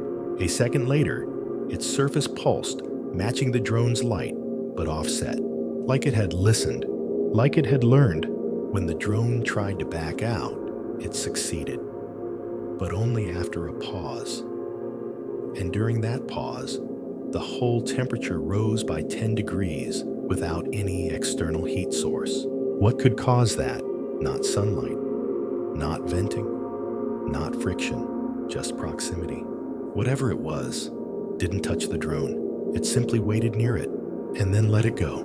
That's the pattern of the null. Not violence, not force. Permission. You drift now into one yourself. You didn't plan to. But the water stopped moving. The light dimmed, not by obstruction, but by consent. Everything feels deliberate. There's no sound, no bubbles, no current brushing your suit. Even your breath sounds too loud. You try to speak, and your voice sounds distant, like you're hearing yourself from across a great hall. Nothing approaches, but you feel watched, not observed, measured. That's what researchers say. It feels like being measured, as if the ocean is sizing you up. Weight, heat, intention, not your biology, your presence. Some believe these still pockets are not just anomalies, they're interfaces, boundaries between biological and non-biological perception, where the deep sea isn't just habitat, but awareness. A place not just where life lives, but where it notices.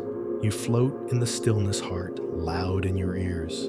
And in that silence, you remember something strange. Every creature you've encountered down here, every eel, every shrimp, every unnameable shape, they all moved, even slowly, but not here. Here, movement is paused, not stopped. Paused, as if waiting for input, for choice. And then you feel it, the pull return, not a tug on your body, a permission, like the ocean has nodded. You may leave now. You exit the null zone, the water rushing softly past your limbs again. Your instruments flicker back to life. The lights behave.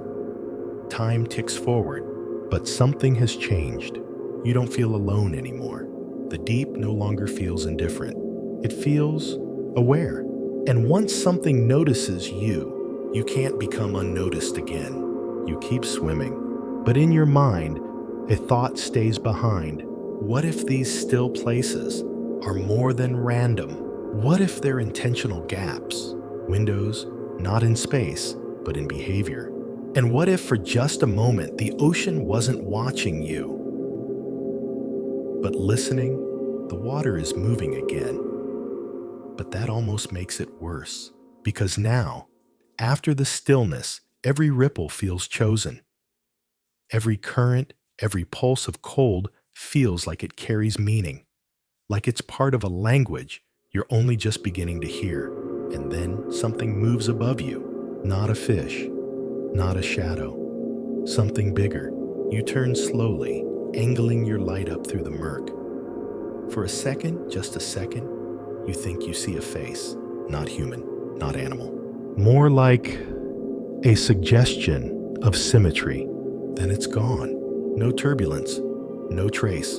You've entered a region where stories tend to die in whispers. Fishermen talk about it, of course. Sailors too. But they don't say it directly. Instead, they describe things rising from below.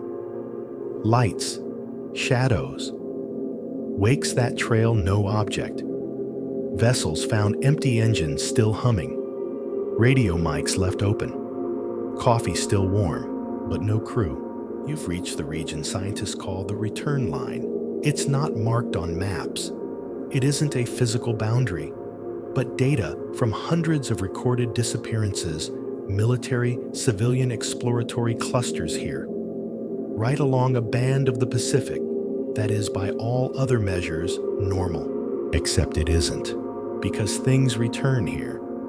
Not always, but often enough to track. Wreckage, signal pings, distorted sonar, vessels with missing timestamps, logs that skip hours, and sometimes entire submarines abandoned, sealed empty.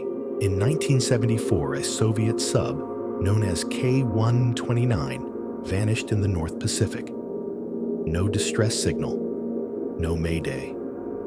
It was later found by the Americans resting on the seafloor 16,000 feet deep. But here's the strange part. Its forward section, where the crew quarters were, was entirely intact. No flooding, no breach, just no one inside. Beds made, controls untouched. One chair still gently swiveled to face the wall. No signs of panic, no escape attempt.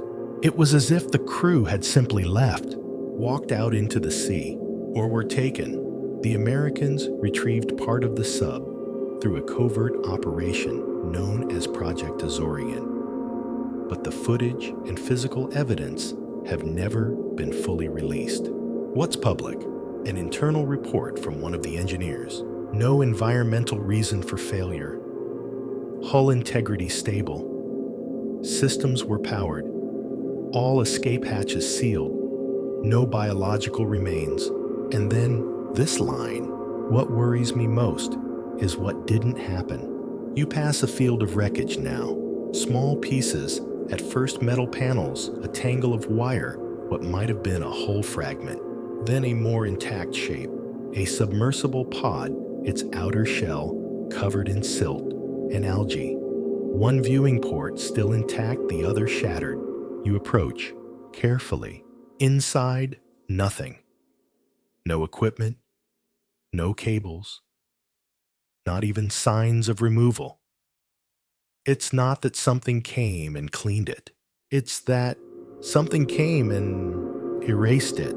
Even the walls feel wrong. Smooth not from wear, but from purpose. Polished like glass. Like whatever was inside wasn't just removed, it was never allowed to be there.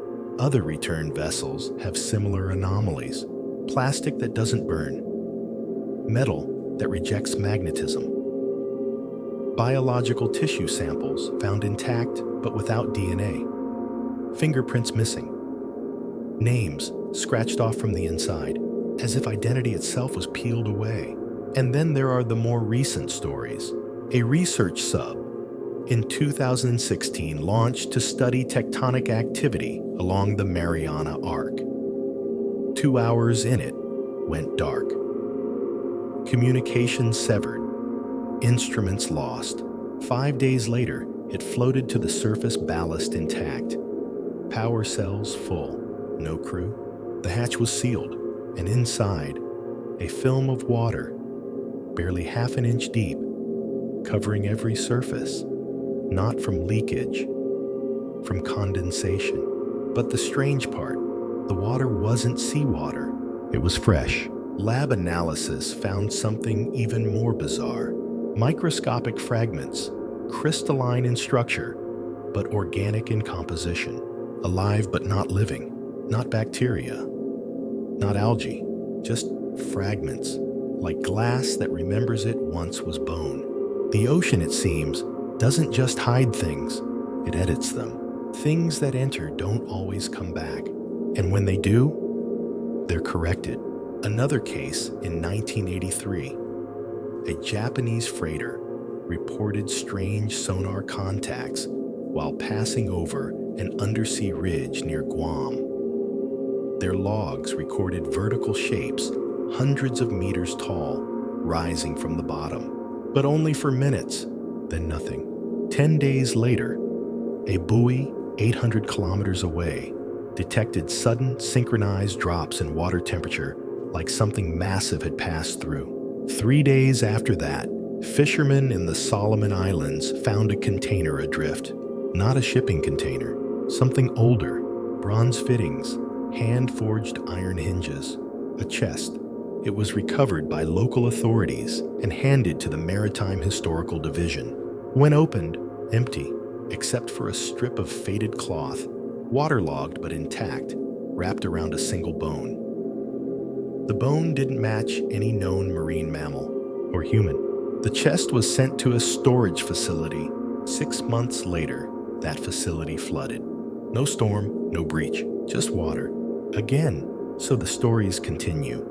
Of vessels that vanish mid-transmission, of signals that echo back wrong, of instruments that blink and reboot, with systems never installed.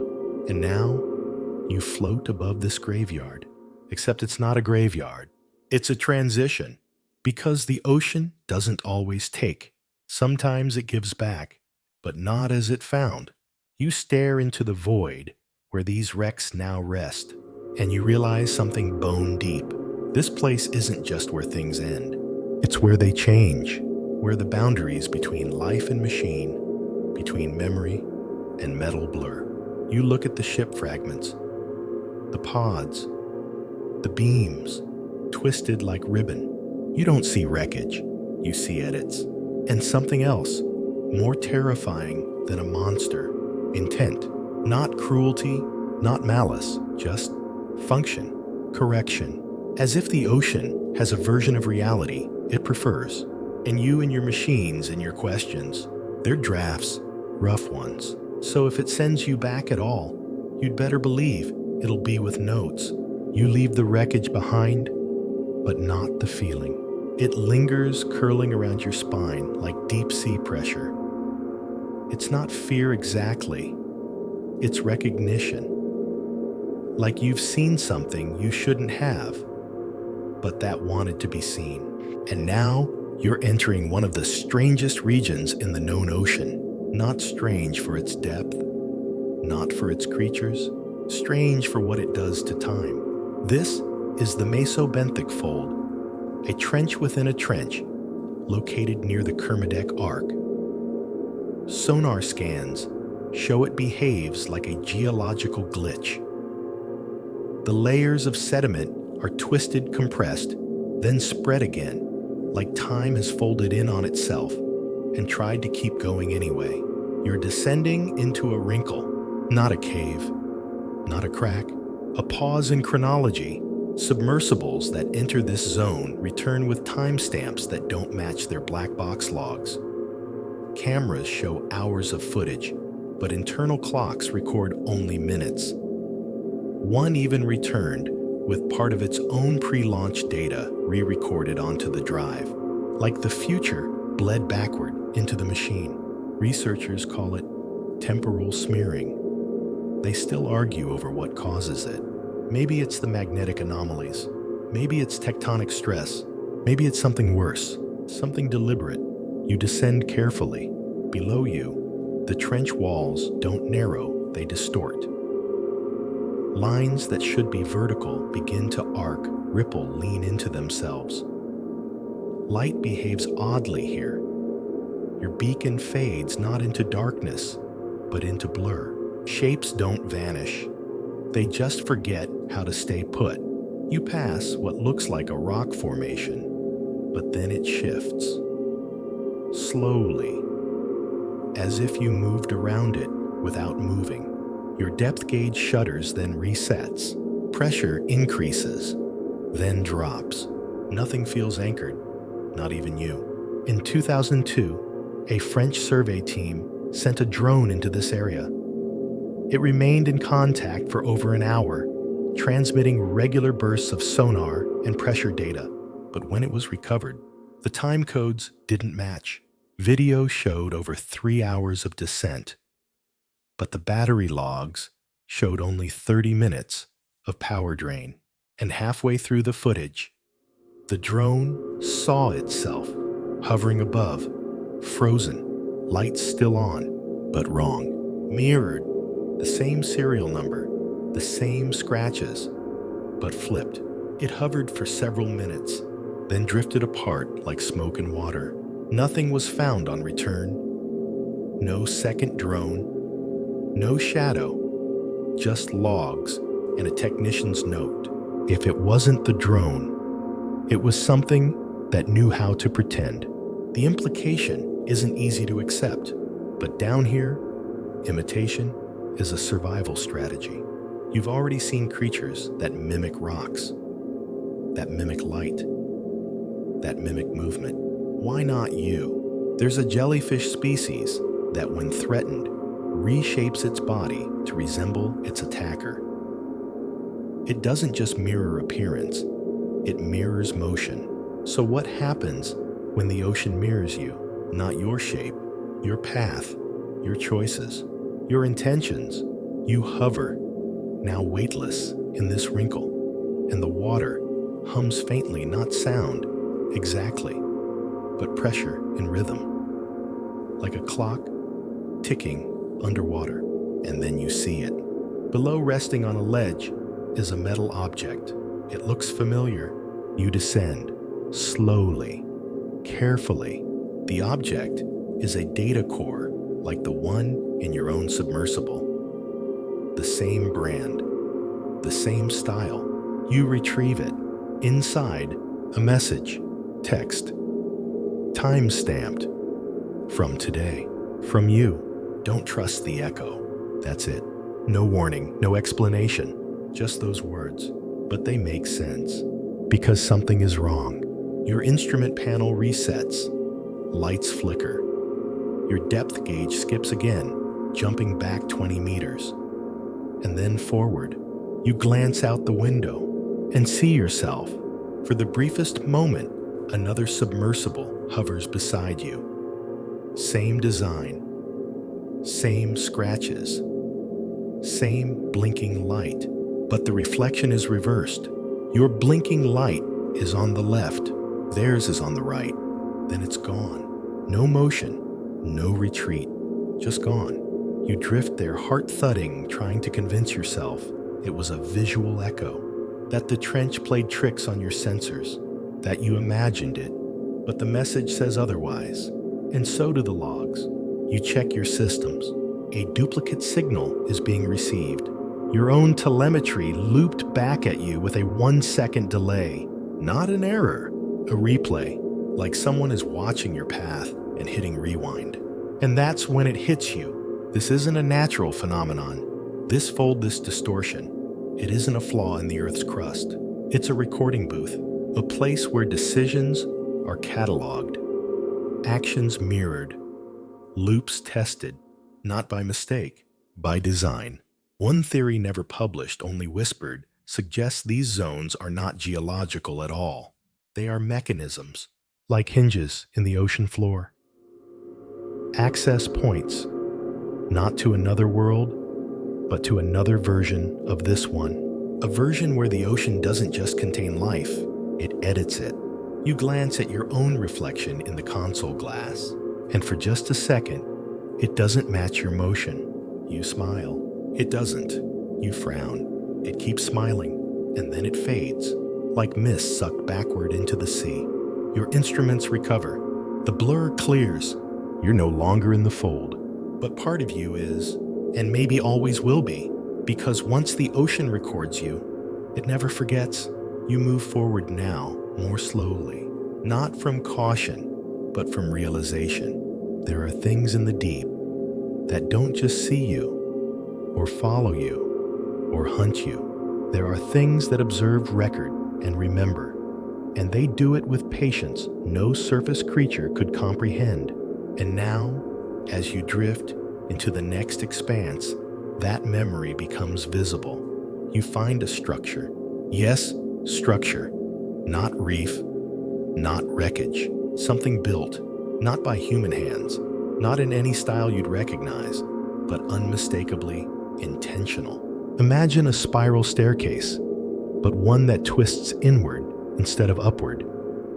Each layer composed not of steps, but translucent plates, almost like sea glass stacked with deliberate rhythm. It sits there embedded in the seafloor like a sculpture or a signal. Some call these ghost towers.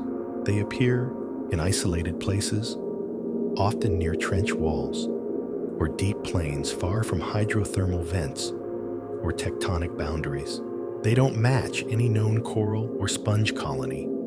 They don't support life. Nothing grows on them, nothing touches them. And when attempts have been made to collect samples, the towers collapse, not violently, not like a brittle structure giving way. They fold, silently like paper in slow water. Some who have watched it say, it's like the structure recognizes it's been noticed and chooses to vanish. But while it stands, it hums, not audibly, not even detectably by sonar.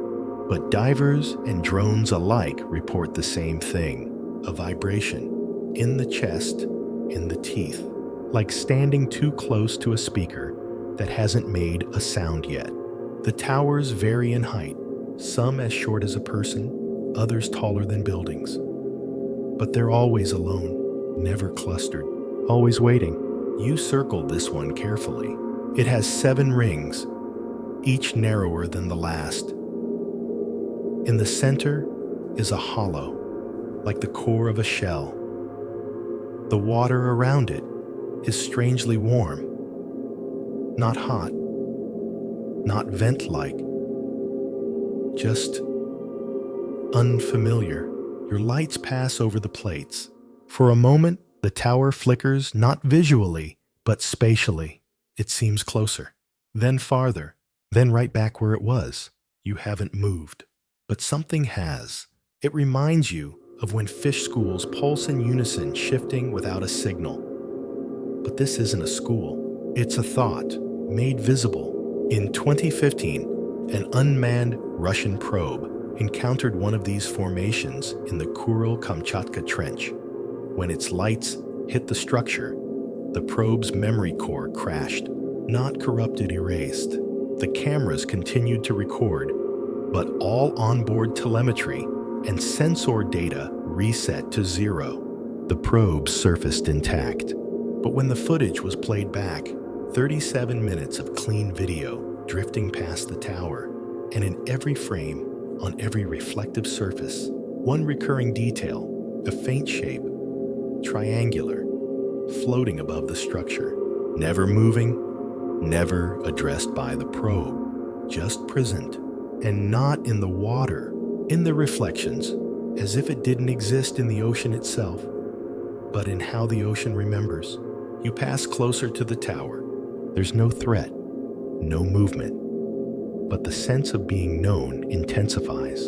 You're not trespassing, you're participating. That's what unnerves you most, because this doesn't feel like an artifact. It feels like an interface, a listening post, maybe even a question. You flash your lights across the spiral's edge. It responds not with light, but with temperature, a faint rise, less than a degree, but measurable, deliberate. Back in 1997, a deep-sea explorer named Meyer drifted past a similar structure near the Tonga Ridge. His dive log records nothing unusual, but his personal journal, recovered weeks later, included this passage. The structure spoke, not in sound, but in feeling, a suggestion that echoed across my ribs. It didn't say, "Go away." It said, "You are late." Meyer never dived again. The journal was never published, but others have had similar encounters. Structures that react not to pressure, not to sonar, but to awareness, as if they are not machines, not buildings, but something in between, a living memory, a spatial thought. You reach toward the spiral, now extending a single hand. The water thickens, not literally, but sensorially, like your motion has become heavier. You pull back, the pressure fades. You try again. Same result. The spiral doesn't reject you. It regulates you, like a doorman at a door that isn't there, and you realize something chilling. These towers might not be placed randomly. They might not be rare. They might be gates, not portals in the science fiction sense, but permissions, structures designed to test attention, to read curiosity, to log presence, not to protect what's within, to observe what's without, because whatever built them, if they were built at all, wasn't marking territory. It was setting conditions for contact or for containment, maybe both. You begin to drift away, not because you've been pushed, but because the water has decided your visit is complete.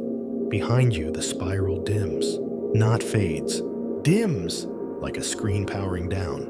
You're left with no evidence, no samples, no proof, just memory, which is exactly the point, because memory in the deep is the structure.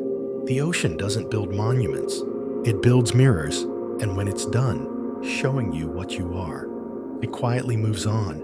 You're drifting again. But now it feels like the ocean is deciding where you go. There's no current, No pressure push, no thermal vent to guide you, but your direction has shifted. You're no longer steering. It's subtle at first, then unmistakable. Your course bends gently toward the open dark, like the water around you has grown opinionated.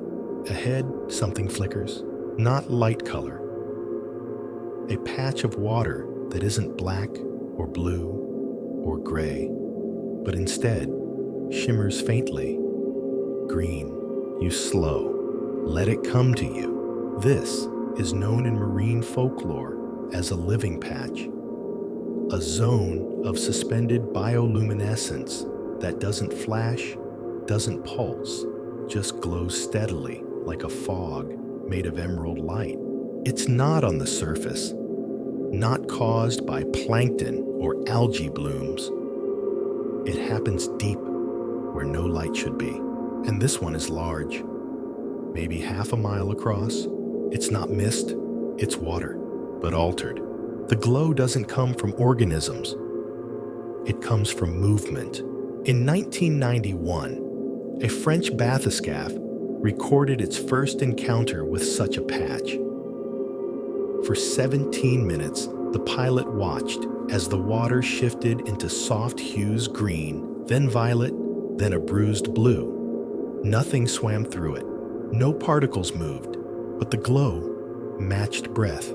Each time the pilot exhaled, the light pulsed in sync. Later tests showed no known chemical cause, no gas exchange, no algae, just resonance. The ocean was echoing his presence in color. You've now entered the patch. It doesn't resist. It envelopes. Everything softens. Your lights dim, not from failure, but from redundancy. You can still see. But now, it's not from what you brought with you. It's from what the ocean wants you to see. Around you, forms begin to appear. Shapes within the glow. Slow-moving, translucent organisms the size of boulders, but without eyes, mouths or fins. They float like leaves inside a lava lamp. Purposeful. Gentle, they don't approach. They adjust. Each one shifts as you draw near. Not to evade, not to threaten, but to make room, like they expected you. You pass one, its skin, if it can be called, that is smooth and shining like pearl. Internal structures float within it. Coils, chambers, filaments, all in constant motion. You scan it. No known classification. No DNA signature. Its body mass is made almost entirely of water. But within it are clusters of mineral-rich strands similar to neuron bundles. Except they don't pulse with electricity. They pulse with light. The creature flashes softly as you pass. Once, then again. A third time, in a new pattern. It's not signaling, it's reading. You. That idea lodges in your brain like a stone. Because now, all of them are flashing. Not rapidly, not frantically. Deliberately, as if you've triggered an interface. The patch is responding not to your submersible, to your presence. And these creatures aren't swimming. They're participating. Their pulses aren't conversation, they're computation. In 2008, a marine biology team recorded a similar encounter in the Philippine Trench. Their drone passed through a glowing zone where multiple unidentified organisms exhibited synchronized blinking. It wasn't rhythmic, it was binary. The sequence, when translated, resembled an error-checking algorithm. A method for verifying transmission integrity, but nothing had been transmitted. Or maybe something had, and this was the response. Another theory was more radical, that the entire patch wasn't a group of creatures. It was a single entity, distributed across dozens, maybe hundreds of bodies, all sharing a single awareness, a networked organism, like a coral reef that thinks, and if that's true, you're inside it, not as a threat, as a stimulus. Each flash is an adjustment, a recalibration. Your proximity changes their color. Your orientation affects their pulses. Your heartbeat alters the pattern. You feel it now. The patch isn't glowing randomly. It's mirroring you. It doesn't copy your shape or your vessel. It copies your intention. You steer left, it pulses violet. You pause, it pulses blue. You think, what if it knows me? It flashes green. In 2014, a diver at 400 meters depth experienced synesthesia, a cross-wiring of senses, during a prolonged swim through one of these fields. He claimed he could hear the light. More than that, he said the light was responding to his memory. He focused on childhood. The color turned amber. He remembered pain. It turned red. He focused on curiosity. It turned white. His body cam recorded none of it, just green. But his description matched others. Because this patch, it's not a creature. It's a sensorium, a perceptual pool, a space where thought becomes visual. And then you notice something alarming. You're glowing too, not your submersible. You, your fingertips, your reflection, the faintest glimmer of color along your visor, a shimmer at the edge of your chest. It's not residue, it's echo. The patch is reading you so thoroughly, it's beginning to render you in itself.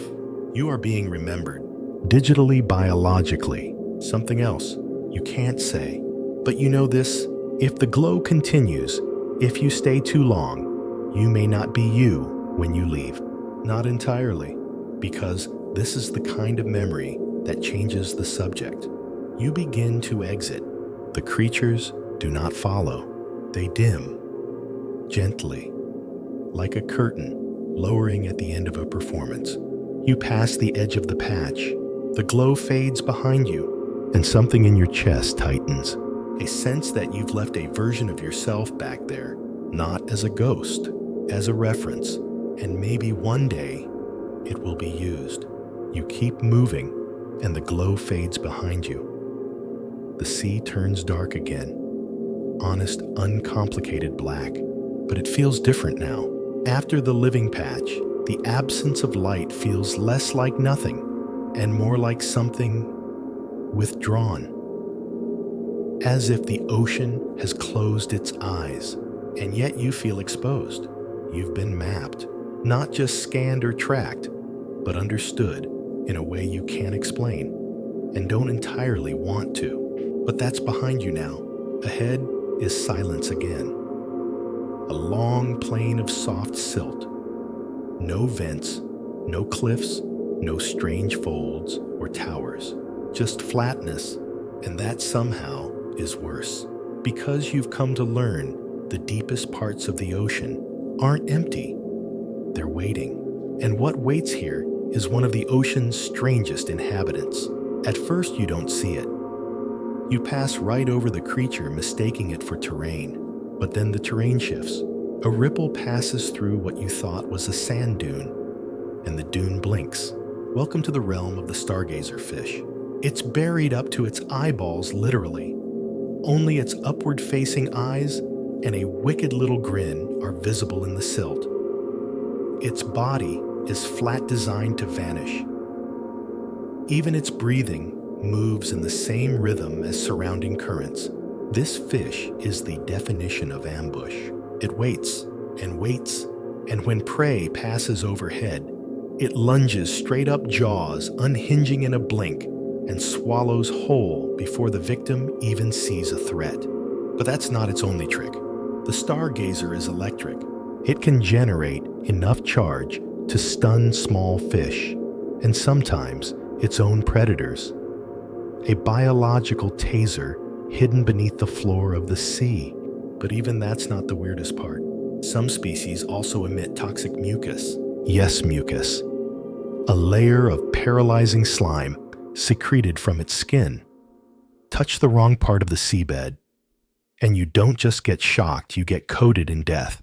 And yet it smiles. It always seems to be smiling. a little grim crescent mouth, like it knows something. You hover above it. Your lights illuminate that unsettling face. It doesn't move, not because it's afraid, because it knows it doesn't have to. It's been doing this for millions of years, waiting for a reason to react, just like the ocean. Nearby, another shape writhes under the sand. This one's not a fish, it's a bobbit worm. Yes, that's the real name. Named not affectionately, but infamously, for reasons that will soon become clear.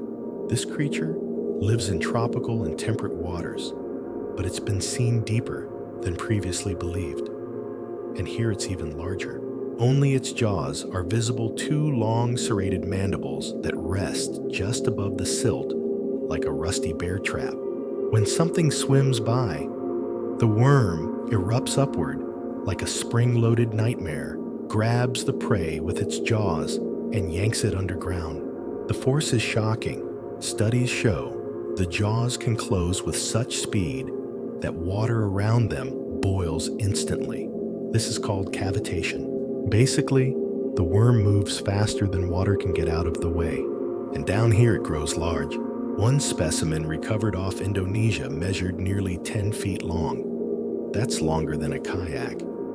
And it's a worm. It doesn't eat right away. Sometimes it stabs, injects a toxin to paralyze the prey first, keeps it fresh, then drags it down into its lair to eat slowly, methodically. Think about that being eaten by something you never saw, something that lived beneath you, that watched and waited. You begin to realize the deeper you go, the more this is the rule, not the exception. Everything hides, everything lures, and everything is patient. Ahead, the plane changes again. You see bumps, thousands of them. At first, they look like sand cones. Then you notice they're arranged in patterns, spirals, hexagons. Some are connected by thin ridges like tubes or wires. You're looking at the work of the deep-sea pufferfish. Discovered only in the last decade, these fish build elaborate geometric nests, perfect circles over 6 feet wide carved into the seafloor with shocking precision. The male uses his fins to shape the structure over the course of several days. Every ridge, every groove is intentional. Why? To attract a mate. The grooves help channel water flow in specific ways, carrying fine sand particles into the center to decorate the mound. It's not just for show, it's aerodynamic, engineering. If the female approves, she lays eggs at the center and the male guards them. If not, she swims away. He starts over. These structures are so symmetrical that satellite imaging once mistook them for mechanical interference. Some researchers believed they were from seafloor cables or even unreported sub-installations. Nope, just fish. And when they're done, they abandon the nests, leave them behind like forgotten sculptures. Masterpieces made from instinct. You pass dozens now, some fresh, some crumbled, all empty. And here's the eerie part. No fish, not a single one. The artists are gone, and their audience also gone. You wonder if something scared them off, or if something liked their designs and didn't want to be watched. One drone once recorded movement beneath one of these nests, a circular ripple. Not sand shifting, not fish, just a pulse, like something big, listening from below. You move on, because that's what the ocean wants. For you to keep going, to stop asking, to drift long enough that you forget what the question was.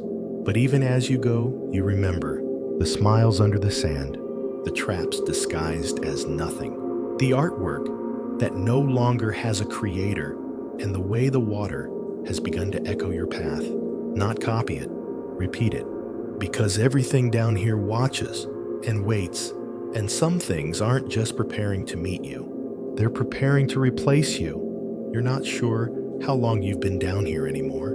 Time stretches in the deep. There's no sunrise to reset your rhythm, no tide to signal a passing day. Just this endless hush, this slow procession of alien life forms drifting past like forgotten thoughts. And now, as the terrain shifts, once again, the hush becomes a hum. It starts as a vibration, too low to be heard, but you feel it in your chest. A soft, droning pulse, and then lights. Not bioluminescence. Not this time. These are artificial. You see the faint glow of red and white markers, pulsing in sequence like runway lights carved into the seafloor. They trace a curve, then disappear into darkness. You follow them. They lead to a wall. No, not a wall, a door. A perfect vertical surface set into the ridge. Smooth, seamless, embedded in the rock like it's always been there. At its center, a circle of lights pulse outward like sonar, expanding and resetting over and over again. This shouldn't exist. There are no known installations here, no record of structures at this depth, and yet it feels old, not new, not made recently, like it predates memory. In 1999, a survey drone funded by a private tech company reported a similar encounter. The drone was exploring a rift near the South Sandwich Islands when it picked up a rhythmic sound on passive sonar, 6 tones, always in pairs, always with the same delay between them. At first, the team thought it was an echo anomaly. Then the tones began to respond to the drone's light pulses, flashing in sync. Responding with tone changes when the drone changed depth. The drone approached the source. It found a similar wall, smooth flat, embedded into a cliffside. When it got within 10 meters, the tone stopped, the lights dimmed, and the sonar returned silence. The drone's camera footage was lost. Its hull was recovered a month later, washed up in fragments on a beach in Namibia. The company never released the full data set, but internal documents describe the wall as a non-natural structure of uncertain origin exhibiting behavioral qualities. You're looking at one now. The pulses don't stop. They just keep spinning outward and outward and outward. You shine a light on the surface. It doesn't reflect. It doesn't absorb. It acknowledges. That's the only word for it. Your light lands, and the wall responds with a slight flicker, as if saying, "Yes, I see you too." Then something else happens. Your onboard instruments shift. The compass drifts. Your clock resets, not randomly, to 0. You check the backup, same result. It's as if time itself has been rebooted. You haven't moved, but something has been recalibrated. There's no door handle, no mechanism, just the wall and the sound, a low, slow pulse that vibrates through your bones. It's not mechanical, not electrical. It's like listening to a glacier breathe, and then ahead of you, a shape appears. At first, it seems like a trick of the light, a shimmer, a current distortion.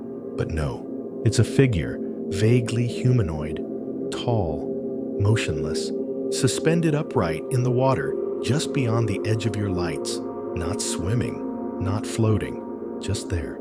Its outline flickers slightly, like heat haze, but the shape remains, and then it tilts its head, not toward you, toward the wall, as if listening. Then it vanishes. No ripple, no retreat, just gone. You are alone again, if you ever weren't. There's a term some researchers use, the second witness. It refers to entities seen not directly, but in the presence of other anomalies, things that appear only when something else is being observed. They don't seem to cause the event. They attend it, as if they were summoned not by the environment, but by your attention. You were watching the wall, and something else was watching you. You back away slowly, the pulse of the wall still rhythmically expanding behind you. You don't feel threatened, but you feel chosen, like this part of the deep had waited to be found, and found by you. In 2017, a privately owned autonomous submarine disappeared during a solo descent in the Indian Ocean. It had been fitted with an experimental AI trained to recognize non-random patterns in marine behavior. 3 days after launch, it stopped transmitting. 2 weeks later, a signal pinged from its fail-safe beacon. The submarine had returned to the surface, but it wasn't the same. Its hull was intact. Its power reserves were full. But inside, the data core was gone, physically missing. Cables neatly disconnected, and in its place was a smooth, spherical stone, polished, featureless. Later scans showed it was hollow. Inside the stone, a single droplet of seawater, nothing else. Yet, when researchers analyzed the stone, they found impossible readings. The interior temperature was consistent with oceanic depths, and yet showed no signs of cooling. It was as if the stone was holding a memory of depth. One scientist wrote anonymously, "It didn't come back as a vessel. It came back as an answer. You drift now away from the wall. The pulses fade. You are not chased. You are not stopped. But you are not forgotten, because once the ocean notices you, once it catalogs your questions, you become part of the architecture, a stored inquiry, a ghost file. And somewhere down beneath that smooth, glowing wall, something has recorded your presence, not because you threatened it, not because you understood it, but because you tried. And in the deep, that is always enough. You rise from the wall slowly. The pulses fall away behind you, dissolving into darkness. But the sense of presence remains, like you've left part of yourself there, not physically, but conceptually. A copy, a whisper, a digital thumbprint on something very old and very patient. And the deeper you go, yes, even deeper, still, the more the water begins to feel less like a place and more like an intelligence, a thinking medium, because now something even stranger unfolds. Ahead of you lies a field, not coral, not rock, glass. At least that's what it looks like, a spread of clear, polished structures covering the seafloor in irregular yet harmonious clusters, translucent stalks rising up like frozen grass, hundreds of them, maybe thousands, some tall, some barely a ripple above the sediment. They catch your light and bend it into rainbows. You're looking at what marine geologists have dubbed the shatter garden. These formations are made of amorphous silica, a form of non-crystalline glass, similar in structure to volcanic obsidian. But no volcanic vent is nearby, no eruption, no heat source. In fact, the area is unusually cold, and that's the first mystery. Because glass, as you know it, forms in extreme heat and rapid cooling. But this grew cold, as if the water itself formed it. Some samples were recovered in 2004 and taken to a lab. The structures weren't static, they exhibited slow internal shifts. Not alive, not biological, but dynamic. They refracted light differently, depending on who was watching. You read that right. Not from angle, not from position, from observation. Sensors placed nearby showed slight changes in light frequency, depending on the intent of the monitoring software. 2 identical cameras set at the same angle captured subtly different spectrums. One researcher called it the quantum aquarium, a place where observation is part of the phenomenon. You pass through the stalks now. They don't sway, they don't shift, but they hum. That same deep-sea frequency returns a vibration in your bones, in your fillings, in the tips of your fingers. And in one of the stalks, you see something impossible, a reflection, but not yours. A different version, the same suit, the same vessel, but inside, an older face, tired eyes, your own maybe, just older. Then it vanishes. The glass refracts differently. Now it's just your light. This is the second mystery, the shatter garden, does not mirror the present. It mirrors alternatives, past versions, future echoes, imaginary paths. One diver who visited in 2013 came back changed. Not physically, not mentally, temporally. He began speaking about events before they occurred, not in vague prediction specifics. Ship names, GPS coordinates, even emotional states of people he hadn't met yet. For 3 weeks he seemed unstuck in time. Then just as suddenly it stopped, he never dove again. His only written note, the glass remembers what might have been, and maybe it does. Some believe this field is an organic data storage system, that these stalks aren't sculptures. They're records, not of what happened, but what could have. Echoes of nearby events, imprints of possible decisions, not surveillance but modeling, an oceanic archive of probability. And here's the third mystery. Sometimes the stalks fracture.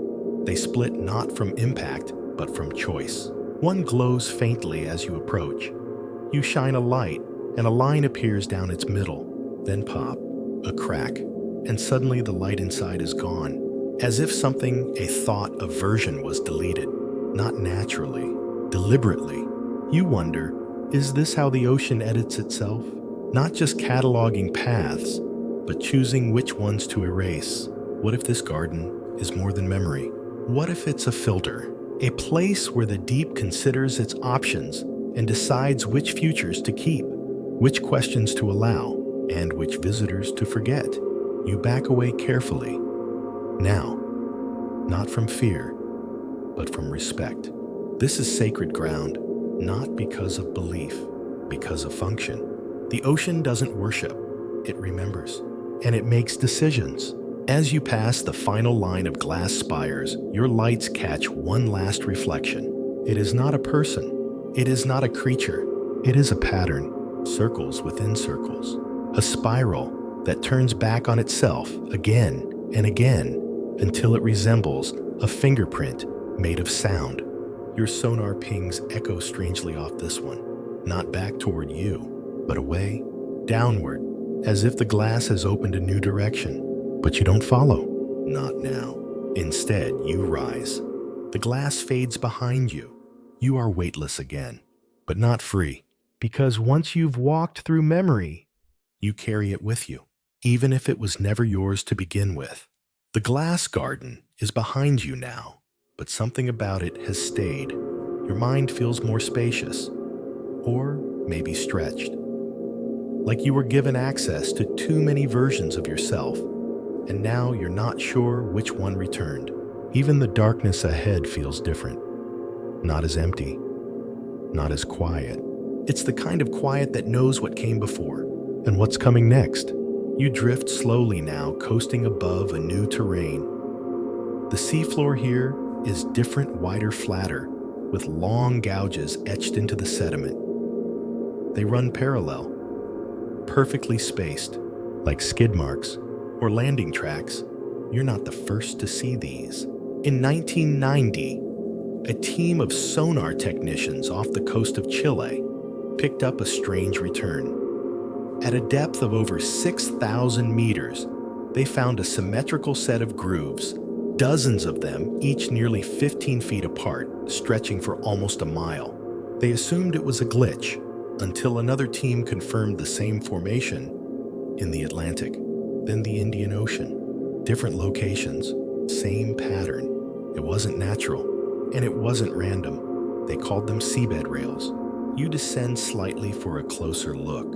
Your light passes over one of the gouges. It's smooth, too smooth. No debris, no coral growth, no sediment buildup.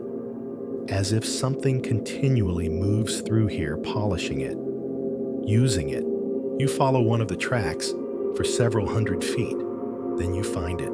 At the end of the trail, embedded halfway into the silt, is a shape, cylindrical, metallic, covered in marine dust, but intact. It looks like a capsule. You scan it. No signal, no response, but your system doesn't identify it as a known object. And then it moves. Not a twitch, not a flinch. It rotates slowly, precisely until the tip points toward you. No propulsion, no sound, just reorientation. Then it stops. You back away instinctively, and the capsule returns to rest. The ocean is watching again, not with eyes, but with intent. In 2003, a deep-sea cable near New Zealand went offline without explanation. Divers sent to investigate found the cable had been looped, not snapped, not severed, looped in a perfect coil, as if someone had gently gathered the cable and placed it on the ocean floor. No human could have done it, not at that depth, not with that precision. The report called it unexplained mechanical disturbance. Internally, it was called the garden rake event because next to the coiled cable were grooves in the silt lines carefully traced, like someone had dragged fingers through the floor of the sea. Giant fingers.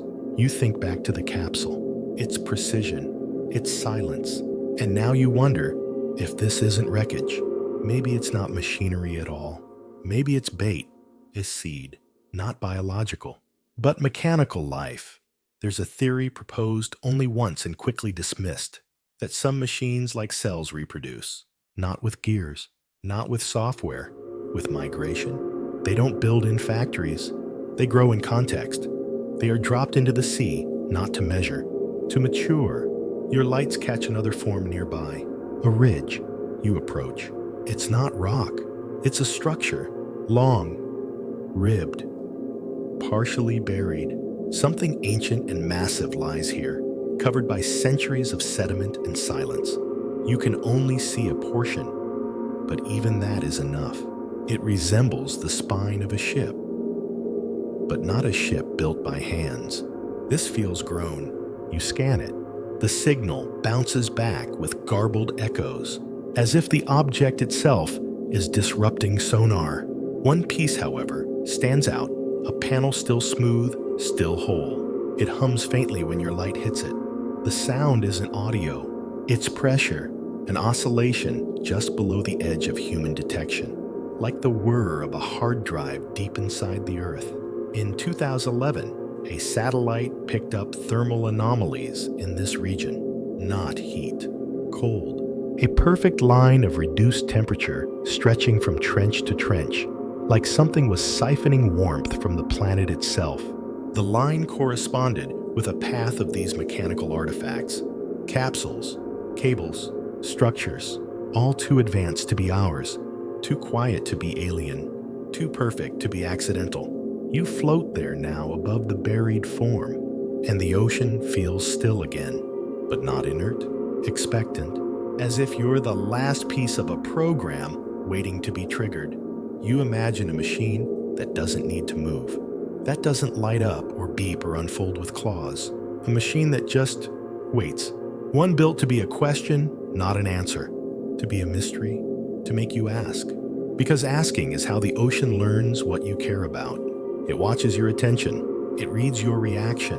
And maybe these devices, they are not tools.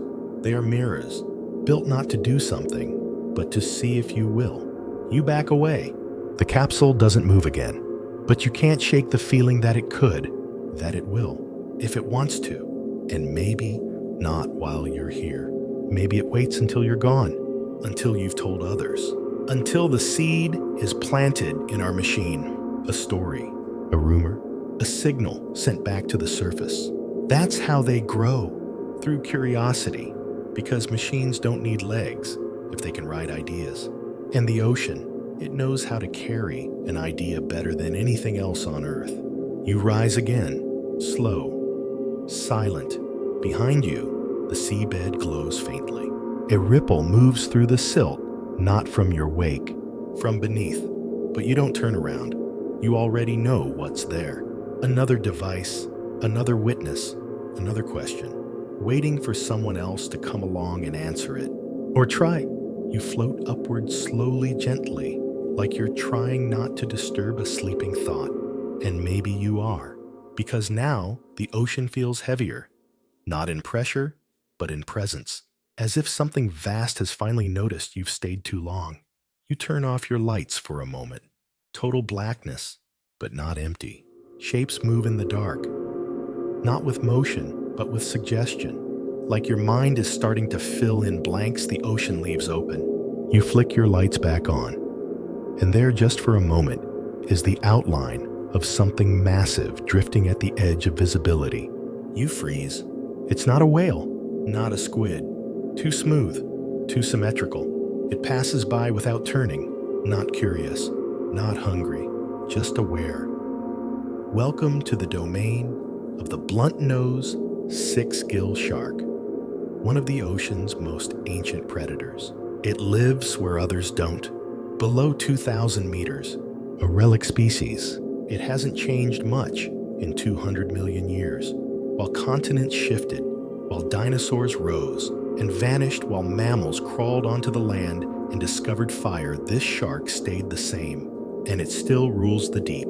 6 gills instead of 5, eyes that glow blue in the dark, reflecting the faintest light. It doesn't attack with speed. It doesn't need to. It ambushes from below. It stalks. It waits. Sometimes it simply appears rising from a trench floor, like a shadow made solid, and it can grow up to 26 feet long. One was filmed in 2016 circling a submersible for 45 minutes. The team on board said it felt more like studying than hunting, not circling for a kill, circling for a conclusion. You pass a similar shape now. It moves without wake, effortless. It doesn't come closer, but it lets you know it could. And that's enough. You rise again. The terrain below begins to change. Ridges form, low rolling humps of stone and silt. But they're too regular to be natural. You've entered the whale fall zone. When a whale dies and its body sinks to the ocean floor, it becomes a reef. Not a metaphor, a literal ecosystem. Tons of flesh, feeding thousands of organisms. Some feed on the tissue, others on the bones. Still, others on the bacteria that thrive on the decay. A single whale fall can support life for decades. You pass one now. The bones are still there, rib cage arched like cathedral beams. Vertebrae stacked like vertebrae from some ancient mythic serpent, but the flesh is gone. What's left is motion. Crabs, eels, giant isopods scuttling across the remains like beetles over a sunken temple. And one other thing, a shimmer, not light, not life, a film, barely visible, hovering just above the bones like heat off pavement. It's called the veil. Divers and drones have seen it before. A field of distortion that appears over certain whale falls long after decomposition ends. It bends light subtly. Sometimes it mimics reflections. Sometimes it hums. No one knows what causes it. Some think it's biological residue. Others call it memory fog. A place where so much death and life occurred in such density that the water itself remembers. In 2009, a research drone filmed a veil for 12 minutes. When the footage was reviewed, they found 6 seconds of glitch in the middle. Not static, not error, just a repeat. The same frame looped 6 times, as if something within the veil was trying to re-emphasize a moment. Like a thought refusing to pass. You drift past the bones. The veil flickers, and for a moment you hear something. Not with your ears, with your ribs. A low groan, like metal bending, or an ancient door swinging shut. You blink, gone. No more shimmer, just silence again. But that silence is now different, not absence. Pause, the kind of silence that waits for you to ask something, and maybe you do, quietly, in your mind. You ask, what am I supposed to understand? And somewhere, not in words, the ocean replies, you're not here to understand, you're here to remember, because memory isn't only for brains. It's for places, for pressure, for salt, for time so slow it becomes structure. You drift again, ahead another whale fall, this one newer. Flesh, still present. Sharks feeding. You turn slightly to avoid the scene, and then notice something chilling. There's no bite marks, no blood. The flesh isn't being eaten, it's being pulled, stretched slowly like taffy, drawn into narrow points along the floor, not by jaws, by tension. And at those anchor points, nothing, just silt, as if gravity itself had fingers. A 2018 dive team near the Coral Trench reported something similar. A freshly fallen sperm whale was being dismantled not by scavengers, but by forces. The term used was selective disintegration, bones removed with surgical smoothness, organs drawn out along invisible threads. The team backed away. By the time they returned 12 hours later, the whale was gone. No debris, only a circle in the silt, as if something had fed, or worse, studied. You look back one last time. The feeding zone is still active, but the feeders, they don't look hungry, they look obedient, arranged in a circle, moving slowly, like ritual, like service. And you finally get it. Down here, consumption isn't always hunger. Sometimes it's worship, and the ocean well. It is God enough. You rise from the whale fall not quickly, but with the steady grace of someone leaving a chapel. Something sacred happened down there. Not sacred in a human sense, not holy, but marked by awe, ritual, and purpose. And you're not sure which is more disturbing, that something in the deep fed like a predator, or like a priest. You keep your lights dim now. You're not trying to see everything anymore. You're trying to see just enough. Ahead, the terrain changes again. There's a slope, a long, gentle incline, smoother than any natural formation should be. No ridges, no rocks, just fine, uniform sediment stretching upward like a ramp. It looks like it was carved by intention. You're looking at what some oceanographers call the ascent line.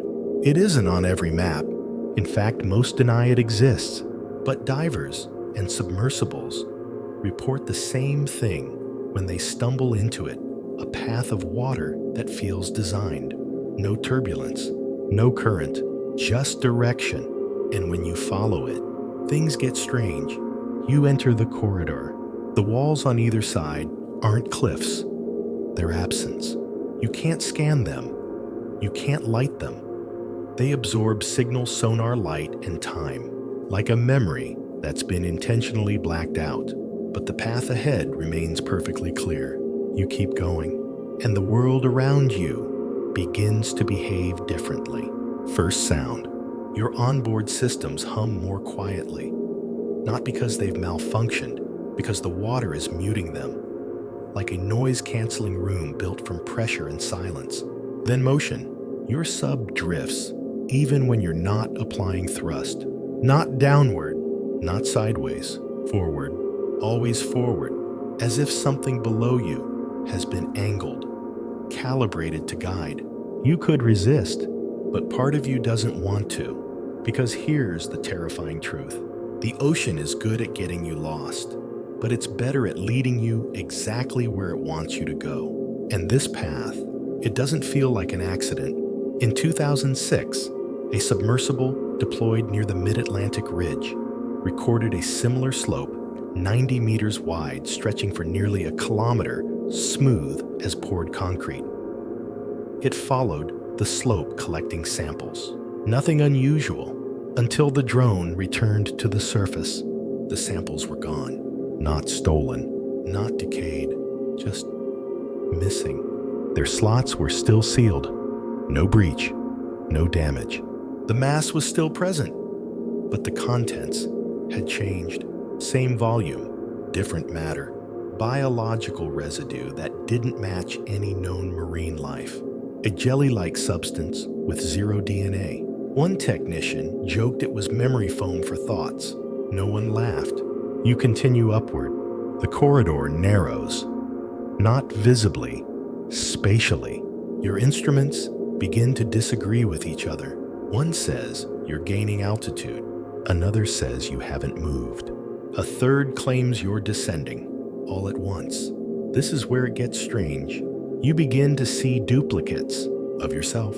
No, not your reflection, not a mirror, ghosts, trailing you by fractions of a second. Each time your light pulses, you see an echo of your movement just behind. You move left, it moves after.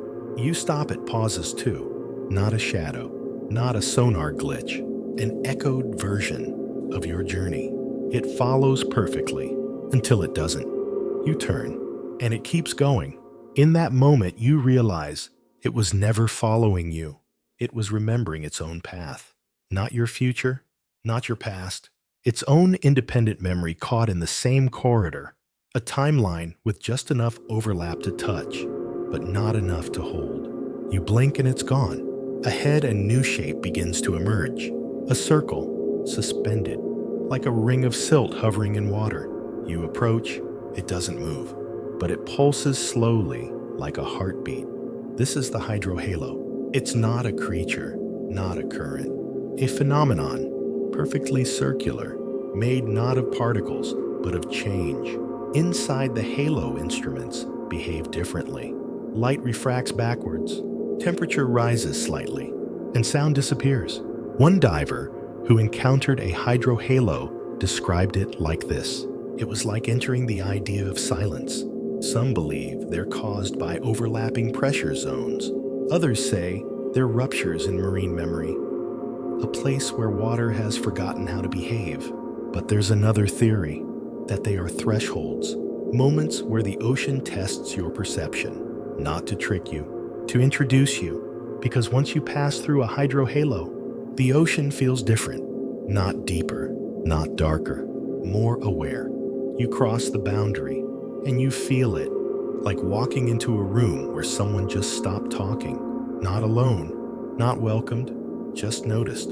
You slow down, carefully, and the water tightens.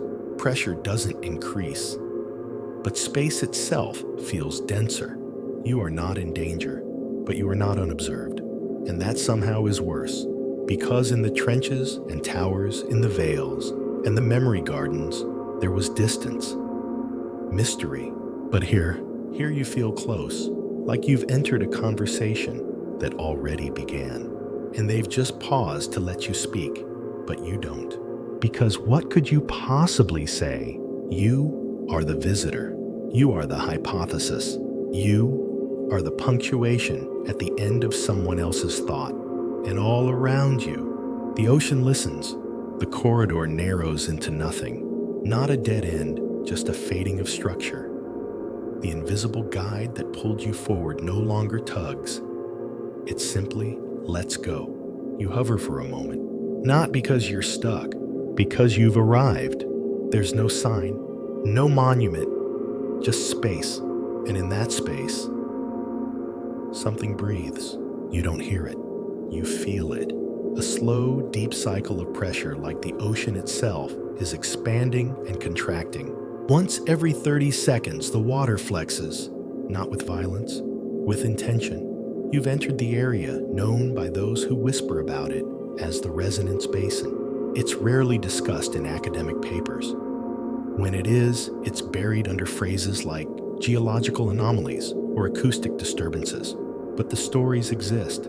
Divers who return with scrambled recordings, submersibles that loop their footage filming hours of nothing, then blinking into a completely different location, and always the hum, a pitch just below the threshold of human hearing. Subsonic, infrasonic, but undeniable. You start to hear it now, not as sound, but as pressure in your chest, a compression, then release, a cycle. And on every third cycle, something changes. You look down. The seafloor begins to form shapes. At first, it looks like shifting sand, but no current stirs. It's the terrain itself, morphing. Softly, a spiral appears, not carved, grown. Concentric rings, slowly unfurling like the blooming of a stone flower. In 2012, a private dive team exploring the Peru-Chile Trench reported this same formation, a massive unfolding spiral, traced in the sediment 60 meters wide, appearing over the course of minutes. Not built, not etched, revealed. Like the ocean was rotating a new layer of itself into view. The lead researcher recorded his impressions before going silent. It's not a symbol, it's a sentence. You now see the spiral before you fully formed. And it does not look ancient. It looks active. You descend. The rings aren't flat. They slope, each slightly tilted inward, leading toward a center point that remains unclear, not invisible, just unreadable. The spiral distorts everything it touches. Your lights bend in odd angles. Shadows curve in directions that don't make sense. Your sonar returns, looping echoes like your own position is bouncing back from the future. You are not hallucinating. You are not malfunctioning. You are being interpreted. The water reads you now, not your vessel, you. Heart rate, breath, electromagnetic output, emotion. That's the part no one admits. Some believe this place doesn't react to mass or energy. It reacts to feeling. One diver called it the emotion lock. Another refused to speak, after surfacing only writing a single word over and over again. Remember. You drift closer to the spiral's core. It's darker there, not from shadow, from absence, a void within the water. And for a moment, you feel your own memories distort, not vanish, just lose sequence. You remember your first dive before your training. You remember something you never lived, a tunnel, a hand, a distant blue light. You blink, it's gone, but the feeling remains. Like your mind was sampled and tested. This place doesn't want your knowledge. It wants your awareness. You realize now, the resonance basin isn't an accident of nature. It's a mechanism, a gate, not between places, between states. It doesn't open a portal. It opens you. There's a pressure change, slight, but deliberate. The water seems to ask, are you still you? And if so, are you ready to leave part of yourself behind? Because many have come here, and some never surface, not because they died, because they were edited, returned as quieter versions of themselves, gentler, more contemplative, or empty. One drone that entered the spiral returned fully intact, data core flawless, but its memory log filled with nothing but a single repeating phrase. No need to fear what listens, and you believe it. Not because you feel safe, but because you feel understood. Down here, you're no longer a person. You're a pattern, and the ocean is curating you, deciding what to keep, what to echo, what to rewrite. You back away slowly from the center. The spiral remains, unchanging now, as if your input has been registered, your presence filed, and somewhere, somehow, the sea has moved on to its next thought. You feel something like relief, but not quite. Because you know this. You did not discover this place. You were brought here, not randomly, not out of curiosity, but because the ocean needed a mirror, and you were available, so it held you up to itself and watched what you did, not to judge, just to know. And now it knows. You rise again quietly. The spiral fades beneath you, gently, respectfully. Not with drama, but like a curtain closing after a final act. Not an ending, just the last page of a chapter the ocean wanted you to read. The water grows colder, not unusually, just more aware of itself. Every ripple feels precise. Every temperature shift seems choreographed. You're entering what some call the exclusion ring. A zone not marked by structures or creatures, but by absence. Absence of life, absence of movement. Not even marine snow drifts here. No detritus, no plankton, no static cling of underwater dust. Just pure, perfect stillness. At first, it seems like a break, like a quiet place to breathe. Then you notice what's not here. No fish, no worms, not even microbes. Lab samples from this zone have shown a biological density of nearly zero, a void, When first documented in 1988, researchers thought it was due to volcanic toxicity, but no toxins were found, no acidity spike, no methane bloom, just water. Completely ordinary water. Too ordinary. That's what unsettled the team. Water is never this still, never this uniform. It's as if everything alive agreed don't go here, and yet you have. Welcome. You float across the center of the ring. You start to feel light, not from pressure changes, from removal. Like the ocean is gently peeling things away from you. Distractions, doubts, and then something else. A sound. Soft, subtle, delicate. A stringed instrument maybe. But you know, that's impossible. Still it's there. Et Bahari and Naiu. Be Bahai. Vibration that feels like music, even if no notes are played. You're hearing it not with ears, but with intention. Like your mind has reached the right depth to interpret the silence differently. It isn't a song. It's a structure, an arrangement of stillness pressed into your perception like Braille. And the message is simple. You are not alone.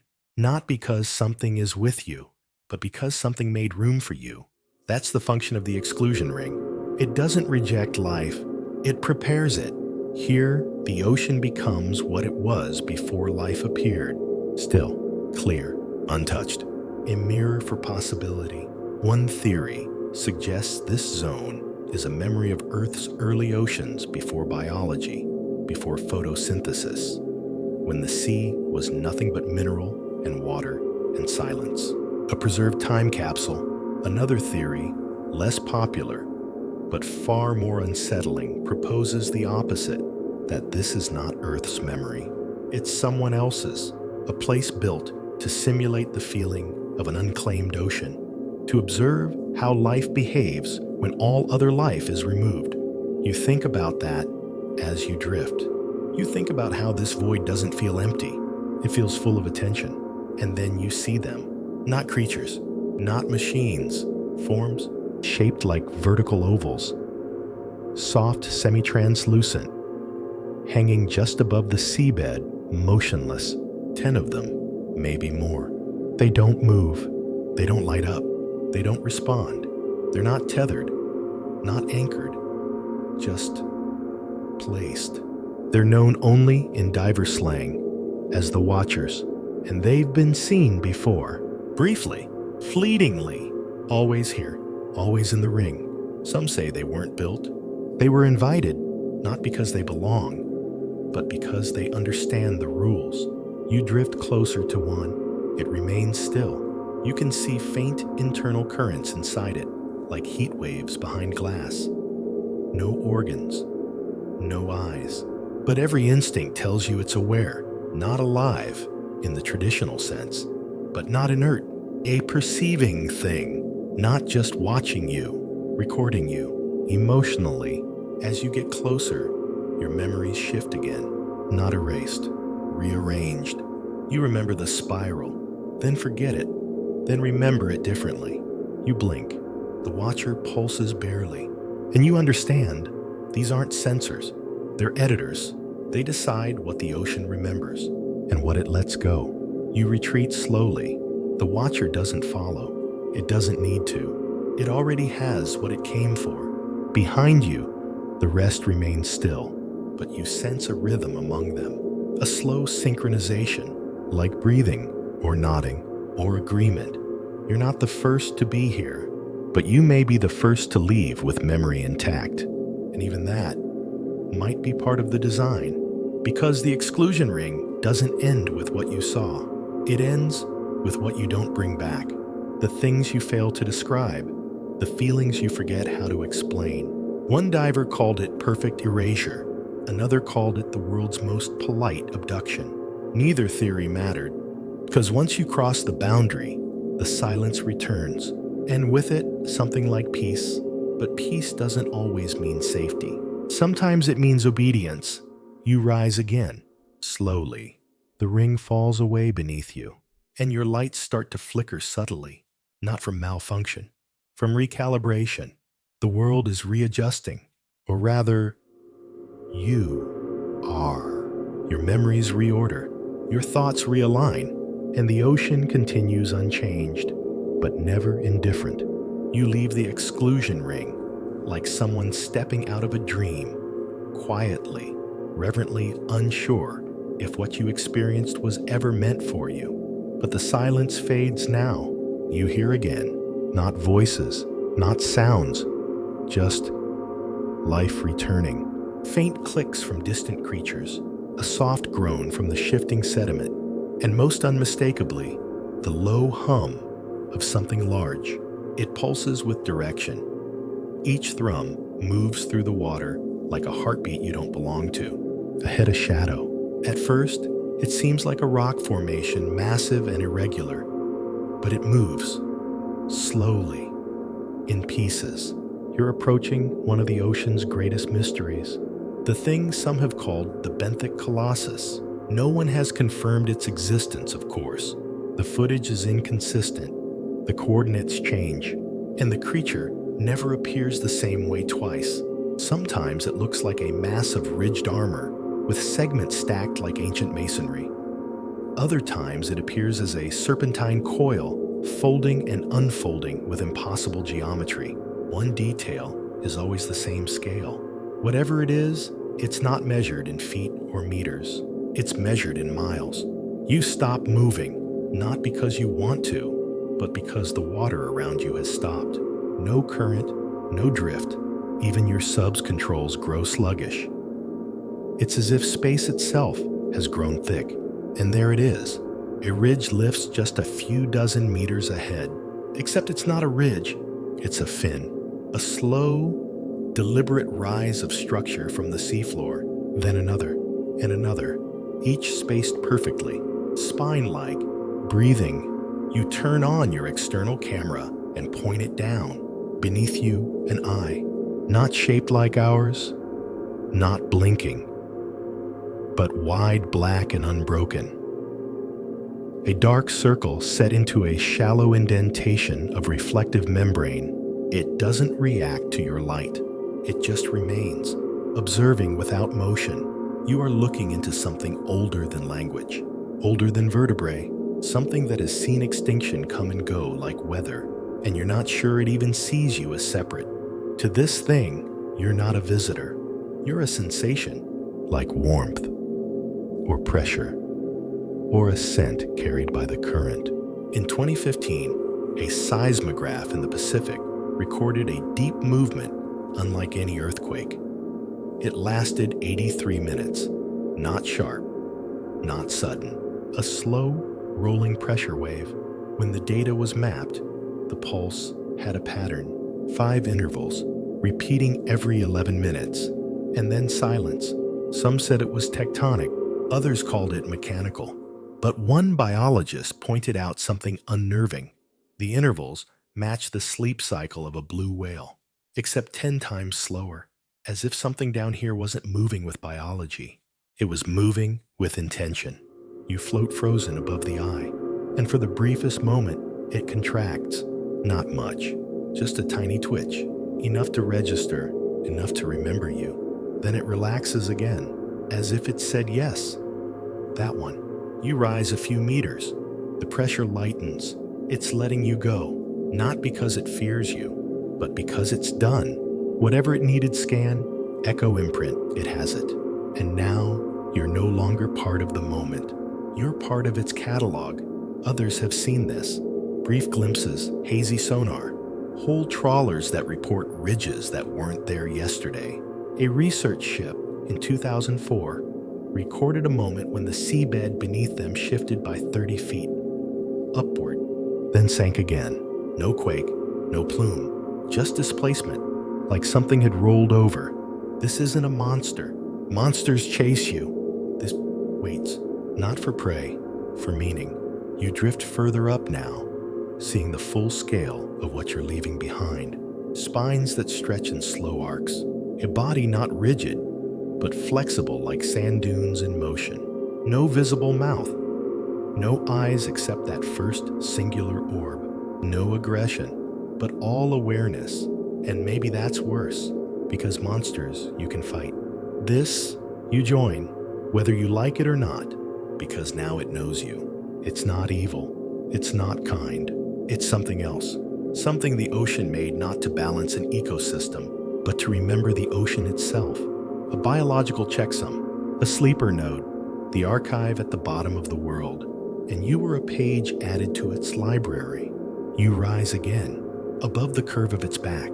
Your sonar finally reactivates, but not the same. The return ping feels altered, lower, denser, like it's been coded into a different frequency, a whisper maybe, or a signature. You record it. You don't know why, but part of you knows it won't be there when you surface. Not in the same way, not in a way you can share, because knowledge of the benthic colossus isn't stored in files.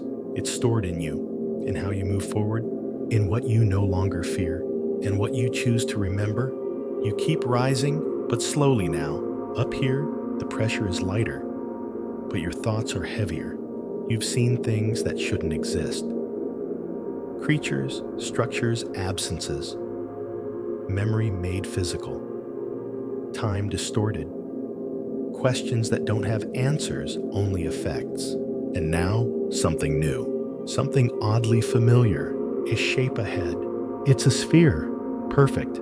Smooth. Suspended in the water as if gravity took a coffee break. It's not attached to anything. No lights. No cables. No propulsion. Just floating. Watching. It's called the drop core. That's not its real name.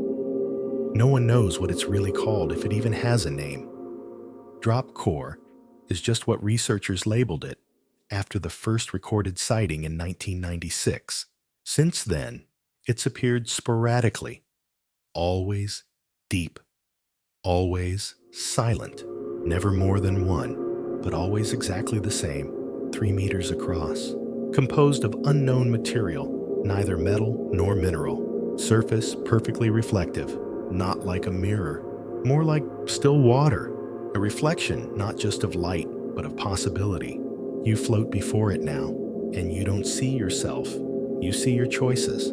You move your hand. It doesn't follow. Instead, the sphere reflects a version of your hand doing something else, reaching toward a different console, or hovering above a different screen. A possibility you almost chose. This is what the drop core does. It doesn't reflect reality. It reflects potential. In 2007, a manned submersible encountered one off the Galapagos Rift. The pilot described feeling a sensation like being peeled open from the inside. He claimed he could see just faintly moments that never happened, but could have, moments that felt true. When he returned to the surface, he said, "It didn't show me the future. It showed me minus one decision." The log showed a 13-minute gap in footage. The cameras never blinked, but the file was blank. The drop core doesn't disrupt electronics. It disrupts intention. You approach now. The reflection changes. You see your vessel, but it's older, scratched differently, worn in places it shouldn't be. You see yourself, but your face is thinner, more tired. Your eyes carry something they don't yet know. This version of you knows the ending, and for just a moment, it turns to look at you. Then it's gone. The sphere returns to smooth silver. Still, but not passive. One theory, the drop core is a question, a thing placed here not to be understood, but to cause understanding. A trigger, not for itself, for you. Like the first line of a story you're meant to finish. Another theory suggests it's not alone, that there's a network of them, scattered across oceans, buried in trenches, hovering in darkness. A distributed system of mirrors waiting for minds capable of noticing them. And what happens when one is noticed? No one knows. Some say it changes you. Some say it catalogs you. Some say nothing. But those people never encountered one themselves. You drift closer. The surface shimmers, not like water now, but like skin over deep muscle. It feels alive. You reach out. Don't touch, just near. Your hand tingles. Not from heat, not from electricity, from memory. You feel yourself remembering things you haven't lived. A house, a voice. The moment you almost turned back from this dive, moments fracturing into other versions, each branching like roots in every direction. The drop core doesn't show you what is. It shows you what waits, and it asks without words, are you still? You, if one decision changes. You think of the spiral, of the watchers, of the shimmer over the whale bones, of the pulse that wasn't a heartbeat but a choice. And now in front of this orb you realize you've been tested this whole time, not for bravery, not for curiosity, but for continuity. Are you the same person now as when you descended? And if not, what did the ocean leave behind? Because something was taken. You don't know what, but you know. You gave permission, not verbally, not knowingly, but with every meter descended, with every mystery explored. You let the deep rewrite you, and now the drop core is handing back your edits. You float there wordless, not afraid, not brave, just present until the moment ends. The drop core begins to descend. Not quickly, it doesn't sink. It vanishes downward, like a memory being filed away, filed with your name on it. And you know, if you came back, it would not reflect the same thing. Because you would not be the same you. You drift in silence for a moment. Then you rise again, and you feel lighter, not physically, in mind. As if something once tangled has quietly untied itself. That's the thing about the drop core. It doesn't change what you are. It reminds you that change is always happening, even now, especially now, because you're not alone anymore. You carry echoes, and they carry you. The drop core is gone now, slipped into the dark, like a thought you almost understood. But something about you has changed. You feel clearer, quieter, as though the noise of who you used to be has been dampened, replaced by stillness that doesn't demand anything. Just presence. The ocean has that effect on people. It doesn't give answers. It gives versions. And sometimes it lets you decide which one to keep. Now ahead, the darkness parts just enough for you to see another anomaly. Not a creature, not a machine. A space, perfectly circular. A dome of water that doesn't move with the rest of the sea. Still, self-contained. You're looking at a pressure vault. They don't appear often. They're not on maps. And when they vanish, they leave no trace. They aren't defined by what they contain, but by what they resist. Inside this one, there is no movement, no drift, no echo. Not even light penetrates fully. It bends as it hits the boundary curves around it, like time refusing to enter. You approach, not out of curiosity anymore, out of recognition. This is one of the ocean's quietest thoughts. Something held apart, not because it's dangerous, but because it's unfinished. You hover just outside the dome, and for a brief moment, you see something inside. Not a shape, not a creature. A scene, a room, flickering, disjointed, lit like old footage, shaky and overexposed. Inside a table, 3 chairs, a flickering display, then gone. The pressure shifts, not enough to crush, just enough to warn. You've been allowed to glimpse no more. This vault isn't here for you. It's here because of you. Because the ocean is always testing containment, not to keep things in, to see who will ask why. In 1998, a deep-sea drone deployed off the coast of Madagascar sent back a single frame of what looked like a geometric hallway right before all power failed. The hallway didn't match any known architecture. No corral, no vents, just symmetry. Later divers found nothing, but a pressure vault had been logged in the same spot 3 days earlier. Coincidence? The ocean doesn't deal in coincidence, only layers. and the vaults are one of its deepest. Some scientists theorize they're folds in local gravity. Others say they're oxygen bubbles trapped by undersea quakes. But divers who've encountered them report the same sensations. A low ringing in the ears, a sense of being watched from inside, and always, a memory from childhood surfacing for no reason. As you float here, that last one hits you. You remember something, a moment long buried. You're in a hallway. As a child, water dripping somewhere out of sight. A door you never opened. A voice on the other side, not calling, just breathing. You remember that you walked away, and now, you wonder what would have happened if you hadn't. The vault pulses. Your sensors glitch for a half second, and the memory fades just as quickly as it came. This place isn't haunted. It's aware. It holds moments, like lungs hold air, waiting to release them when someone gets too close, but not to hurt, to teach. You ease away from the dome. It does not move, but the water behind you shifts. A current, not strong, but purposeful, as if you've been dismissed. Lesson over, experience complete. And as you rise, you start to realize something else. This entire journey, it hasn't been random. It hasn't even been a descent. It's been a conversation. The ocean showed you its teeth, its sleep, its ghosts, its memory, its versions. And now, it's showing you the ending. Ahead, the dark softens. A glow, faint, warm, impossible. Because this deep, there should be no warmth. And yet, there it is. A golden haze suspended in water, like fireflies trapped in honey.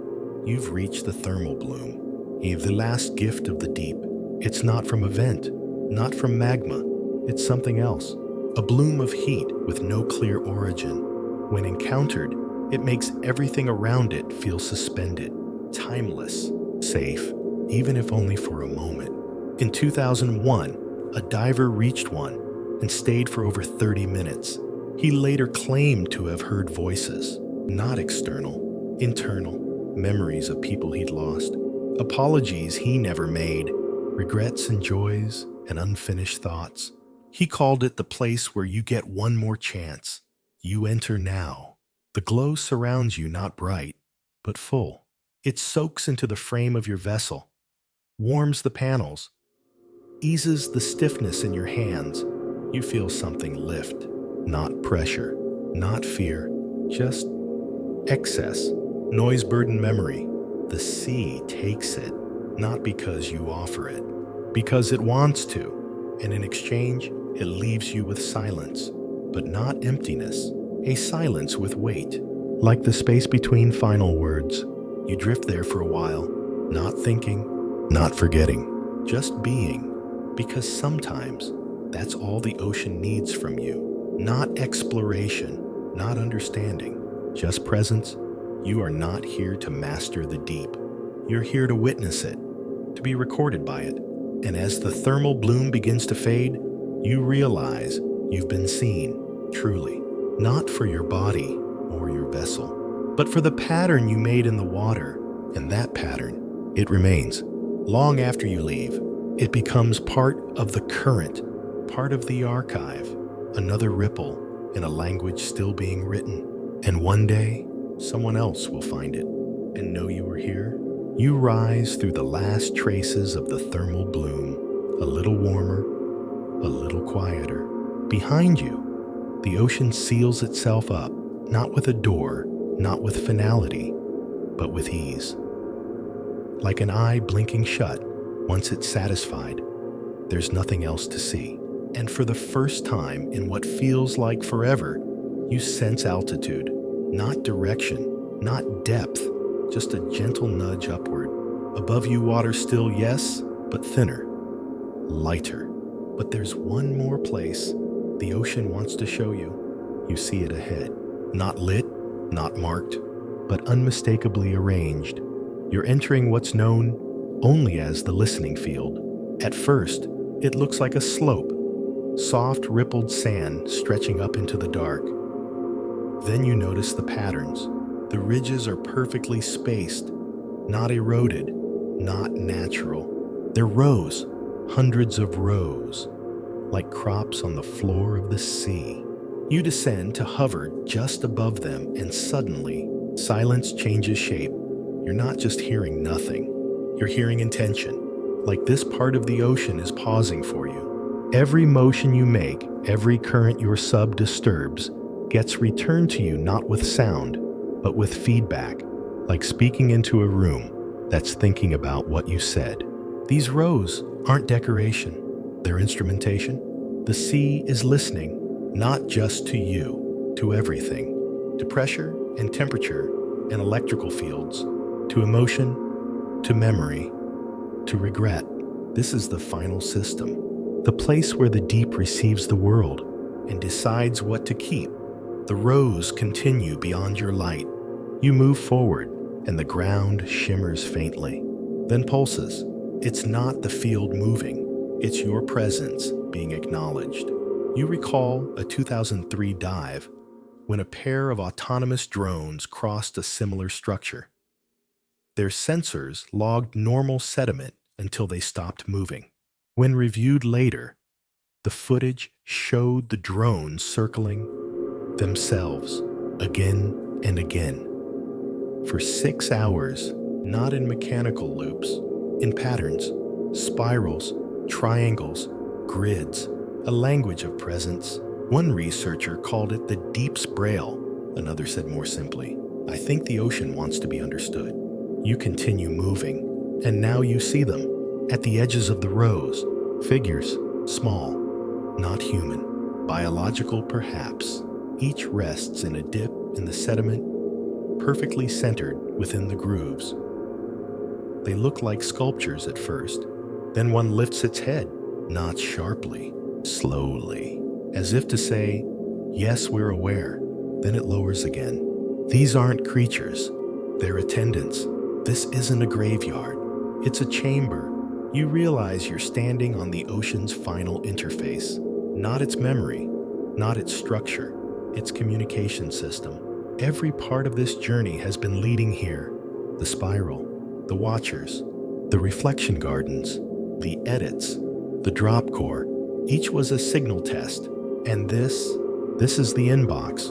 You are not transmitting anything. You are the transmission. Every movement, every breath, every fear, all absorbed, all recorded. The ocean doesn't need to speak. It only needs to receive. Because it already knows. It's been doing this for longer than we've existed. Maybe longer than life has existed. It doesn't matter what your species is. Only that you arrived, that you saw, and that you changed. And now the rows begin to fade, one by one, not by distance, by decision, as if your signal has been logged. You were heard, and now your channel is closing. You rise once more. No farewell, no reward, just permission to leave. And as you ascend, the weight doesn't return. You expect fear, exhaustion, a rush of everything you just endured. Instead, you feel complete. There's a myth among deep-sea divers that some places on Earth are so remote, so untouched, that they forget you were ever there. The truth is, stranger, the ocean never forgets. It just files you where you belong. You broke the surface once long ago when you began this journey. And when you do, again if you do, it will be a different kind of surface, because you are no longer just someone who observed the ocean. You are now someone it observed back.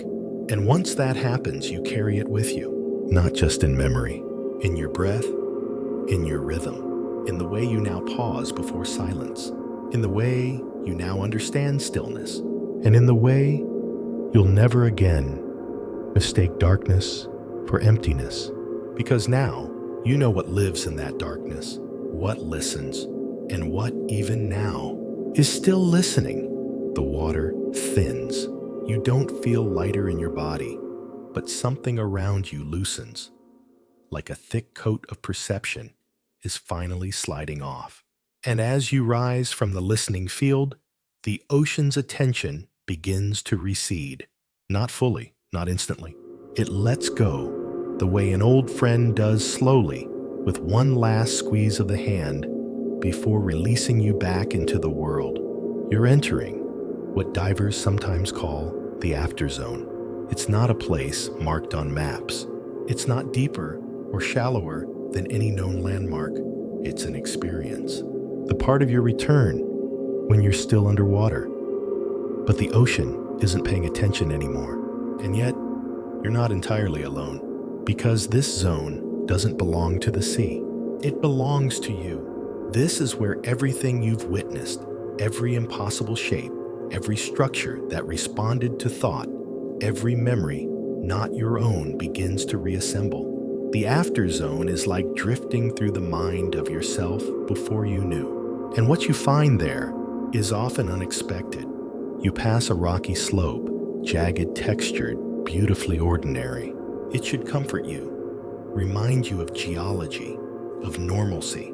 But instead it feels foreign, not because it's alien, because you've changed. This is the same world you descended from, but you are not the same observer. There's an old diver's saying, the deeper you go, the longer your shadow gets. And now you see yours stretching behind you, not as a shape, as a trail. You're leaving a wake, not just in the water, but in memory. The sea, in its quiet way, has logged every detail, and it's still deciding which parts of you to keep. A soft shimmer flickers across your sub's front panel. A reflection. No, a replay. Your onboard camera flashes briefly. For a split second, it shows an image you did not just see. A field of towers, the shimmer zone, the watchers. Then it's gone. That's what happens here. The ocean plays back what it wants you to remember, not all of it. Just enough to confirm the exchange occurred. This isn't your proof. This is its. You float past a ridge, and suddenly your sonar returns a false echo you, but from before, the data signature of your descent, now rising beside you like a twin. Not a malfunction, a delayed echo, like the ocean is showing you a past version of your own passage, as if to say, here, this was you. Then subtly, you are not this anymore. In 2004, a deep-sea recovery vehicle surfaced with hours of footage that contained not one, but two perspectives. One from the sub's actual position, one from just ahead of it, split by less than a second. Perfectly synced, but each filmed from a different mood. Yes, mood. Because the light behaved differently in both. Not brighter, not dimmer. Just changed. Cooler, where the voice in the sub had doubt. Warmer, where the voice had certainty. The after zone, they concluded, is not just a place of return. It's a place of refinement, where your signal is finalized, like a broadcast being cleaned before it's stored. And you're the signal. That's why your thoughts feel more fluid now. Why your memories flow instead of stack. Why even your fears no longer speak as loud. You've been equalized. Some divers find this euphoric. Some find it terrifying. All of them agree you don't fully return. Not ever. Because part of you was left behind voluntarily and visibly. A bookmark in the ocean's story. You pass a final column of stone, and there wrapped around it is a ribbon of kelp. Your first organic life form in hours. Something ordinary, beautiful. You stare at it too long just to be sure it's real. And yes, it is. Not a test, not a message, just a plant. And for the first time in this entire journey, you smile. Because you're re-entering a world where not everything is conscious, where not every shape has meaning. Some things simply are. And that too is a gift. As you rise toward the surface, pressure gently lowers. The water clears. Your lights stretch farther, and you realize you don't want to go back. Not because you fear the surface, but because you now understand the ocean. It is not a place. It is a process, a ritual, one that uses depth, like a cathedral, uses shadow to shape feeling, to shape you. And just before you break the surface, just before air replaces water and sound returns like thunder, you feel one final pulse behind you. It's not a call, not a pull, just a punctuation. The ocean's way of saying, this chapter is closed. Aich. The surface approaches. You can feel it now, not just in the lightening pressure, but in the way your thoughts begin to solidify again. Words return. Shapes mean what they used to mean. You're drifting back into the world you came from. But the sea isn't quite finished. Not yet. There's one more layer to pass through. Just below the waves, hidden beneath the shimmering skin of the ocean, is what some call the mirrored ceiling. You've heard of the thermocline, the halocline, dividing layers of temperature and salt. But the mirrored ceiling is different. It isn't physical, it's interpretive. A place where all the reflections you've gathered get folded back toward you. As you pass through, you see them. Not on your screens, not through sonar, but in the shimmer of the water itself. Your own face, and others. Fleeting, flickering, a trail of people, real or imagined, who might have been with you, or might still be somewhere deep below. The ocean's final question isn't, what did you find? It's who were you when you found it? And here, as the light returns and the water thins into sky, you're forced to answer, not out loud, just with memory. You see flashes, the spiral that mapped your thoughts, the watchers that edited your feelings, the shimmer over the whale bones, the eye that didn't blink but never stopped seeing. All of it cascades upward, now one last performance as you rise through the mirrored ceiling. And the mirror, it doesn't reflect what you look like, it reflects what you meant. You remember the drop core, still descending long after you moved on. You remember the structure that responded to light with curiosity. You remember the vault that showed you a door from childhood and then took it back. Each encounter wasn't a story, it was a test. And now, you are the sum of those questions. The water grows warmer. Bubbles race past you, quick, chaotic, hopeful. You hear the hum of the surface vessel now. You're nearly there. But one last sensation pulls you back.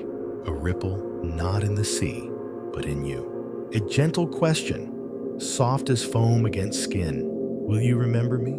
That's what the ocean always asks in the end. Not because it needs your memory, but because it's given you some of its own. And in return, it wants only this: that you never confuse silence with absence, that you never mistake pressure for punishment, that you understand. The deep doesn't hide things to scare you. It hides things because they are precious and fragile and far too old to be rushed. You break the surface. The hatch opens above you. Bright light floods your eyes. Salt air hits your tongue. You exhale sharply, loudly, like a diver being born again. Because you are. You hear voices, human voices. You see faces, real ones. You are helped onto the deck, your suit unsealed, your body lifted back into gravity. And somewhere inside that rush of sun and motion and shouting and warmth, you feel the sea letting you go. Not completely, just enough. Enough that you can walk again, enough that you can speak, but not enough that you forget. Because the real secret, the one the ocean didn't say, but showed you over and over again, is this: once you've been seen by the deep, you carry it in the tilt of your head when you hear a strange sound. Oh, in the pause before you turn your lights on. In the way you describe silence, you're back. You're home, but you are no longer just human. You are a vessel of stories the world isn't ready to hear. And that's okay, because they weren't meant for everyone. They were meant for you. And the sea, it knows you will return, maybe not in body, but in dream, in curiosity, in the quiet moment before sleep. When your breath slows and your thoughts drift, and you feel something just for a moment watching gently from the black. That's not fear, that's recognition. Because down there, far below, where the water grows heavy and the light disappears, something still remembers you and smiles. You're standing now, feet solid on the deck, sky stretched overhead like a silent witness. But your body still hums. The pressure's gone, but its echo remains in your bones. The weight of water, the rhythm of breath, taken slowly. The silence that knew you. People talk around you. Colleagues, crew members, the voice on the radio asking if you're okay. You nod. You say words. You smile. But inside, the deep still speaks, not with language, with presence. You were down there for hours, but it feels like years, and yet not long enough. Because the strangest thing about returning from the deep is realizing how shallow the surface is. You never noticed before. You thought this world was enough. The sky, the wind, the sunlight dancing on waves. Now it feels flat, glossy, like wrapping paper after the gift's already been opened. You move through the motions of return decompression logs, hydration rest, but rest doesn't come easy. That night, when you lie in your bunk, eyes closed, you don't dream of air. You dream of weight. You dream of stillness so complete it wraps itself around you like a lullaby. You dream of a spiral made of questions, of watchers who never blink, of a creature that didn't chase you but understood you. You dream of glass stalks that showed you another life, of whalebones resting under memory, of a vault that remembered a hallway no one else ever walked down. And as you drift towards sleep, something in you releases. Not fear, control. Because you finally realize you were never meant to solve the ocean, only to witness it. You are a participant now, an echo among echoes. And just as you are changed by the sea, so too is it changed by you. Because you brought something it didn't have before. Not sonar, not tools, not data. Interpretation. The ability to wonder, to be afraid, and still continue. To feel awe and not demand answers. The deep doesn't need explorers. It needs mirrors. And that's what you were. From the moment you first descended. From the moment you saw not just what was there, but what was possible. And in that way, you made the sea remember itself. Its own questions. Its own forgotten thoughts. And now, back in your bed, in the warmth and softness of land, you feel something else. Gratitude. Not yours, theirs. You don't know who. You don't need to. But something somewhere in the trenches, in the shimmer, in the spiral noticed you and left a space for your memory. A groove in the rose. A flicker in the glass. A ripple in the silence. And one day, long from now, maybe another will dive. They will pass through that same spot, and something will shimmer. A reflection will pause. A pulse will stutter, and for a moment, they'll feel it. You, not as a ghost, not as a warning, as part of the ocean's pattern, and they will know what you know now. That the sea is not full of monsters, nor mysteries. It is full of meaning, and meaning doesn't live in answers. It lives in experience. And you had one. A rare, strange, beautiful one. You came back, but not all of you did. And that's okay. Because the part you left behind isn't lost. It's home. You're safe now. The lights are off. The sea has quieted. Your breath has slowed to match the rhythm of something older than memory. All around you, silence stretches not empty, but full of every shape and shadow you visited, full of echoes that will fade softly as you drift deeper into rest. Somewhere far below the ocean still hums with thought. The spiral still turns. The watchers still wait. The bones still rest beneath their shimmering veils. You've left nothing behind. You've left a version of yourself behind. And that version is still wandering gently, curiously along the corridors of the deep brushing, past glass gardens and unblinking eyes. It doesn't speak. It doesn't disturb. It simply remembers. And the ocean remembers back, not as a monster, not as a god, but as a storyteller, one that doesn't use words, just currents and darkness and impossible stillness. And tonight, you were part of its story. So now, let go. Let the pressure fade. Let the strange become soft. Let the lights of your mind settle like dust on the seafloor. And if you dream tonight, let it be slow. Let it be deep. Let it feel like the moment right before a creature reveals itself, but never does. The ocean is still there, always will be. And now some quiet part of you is there too.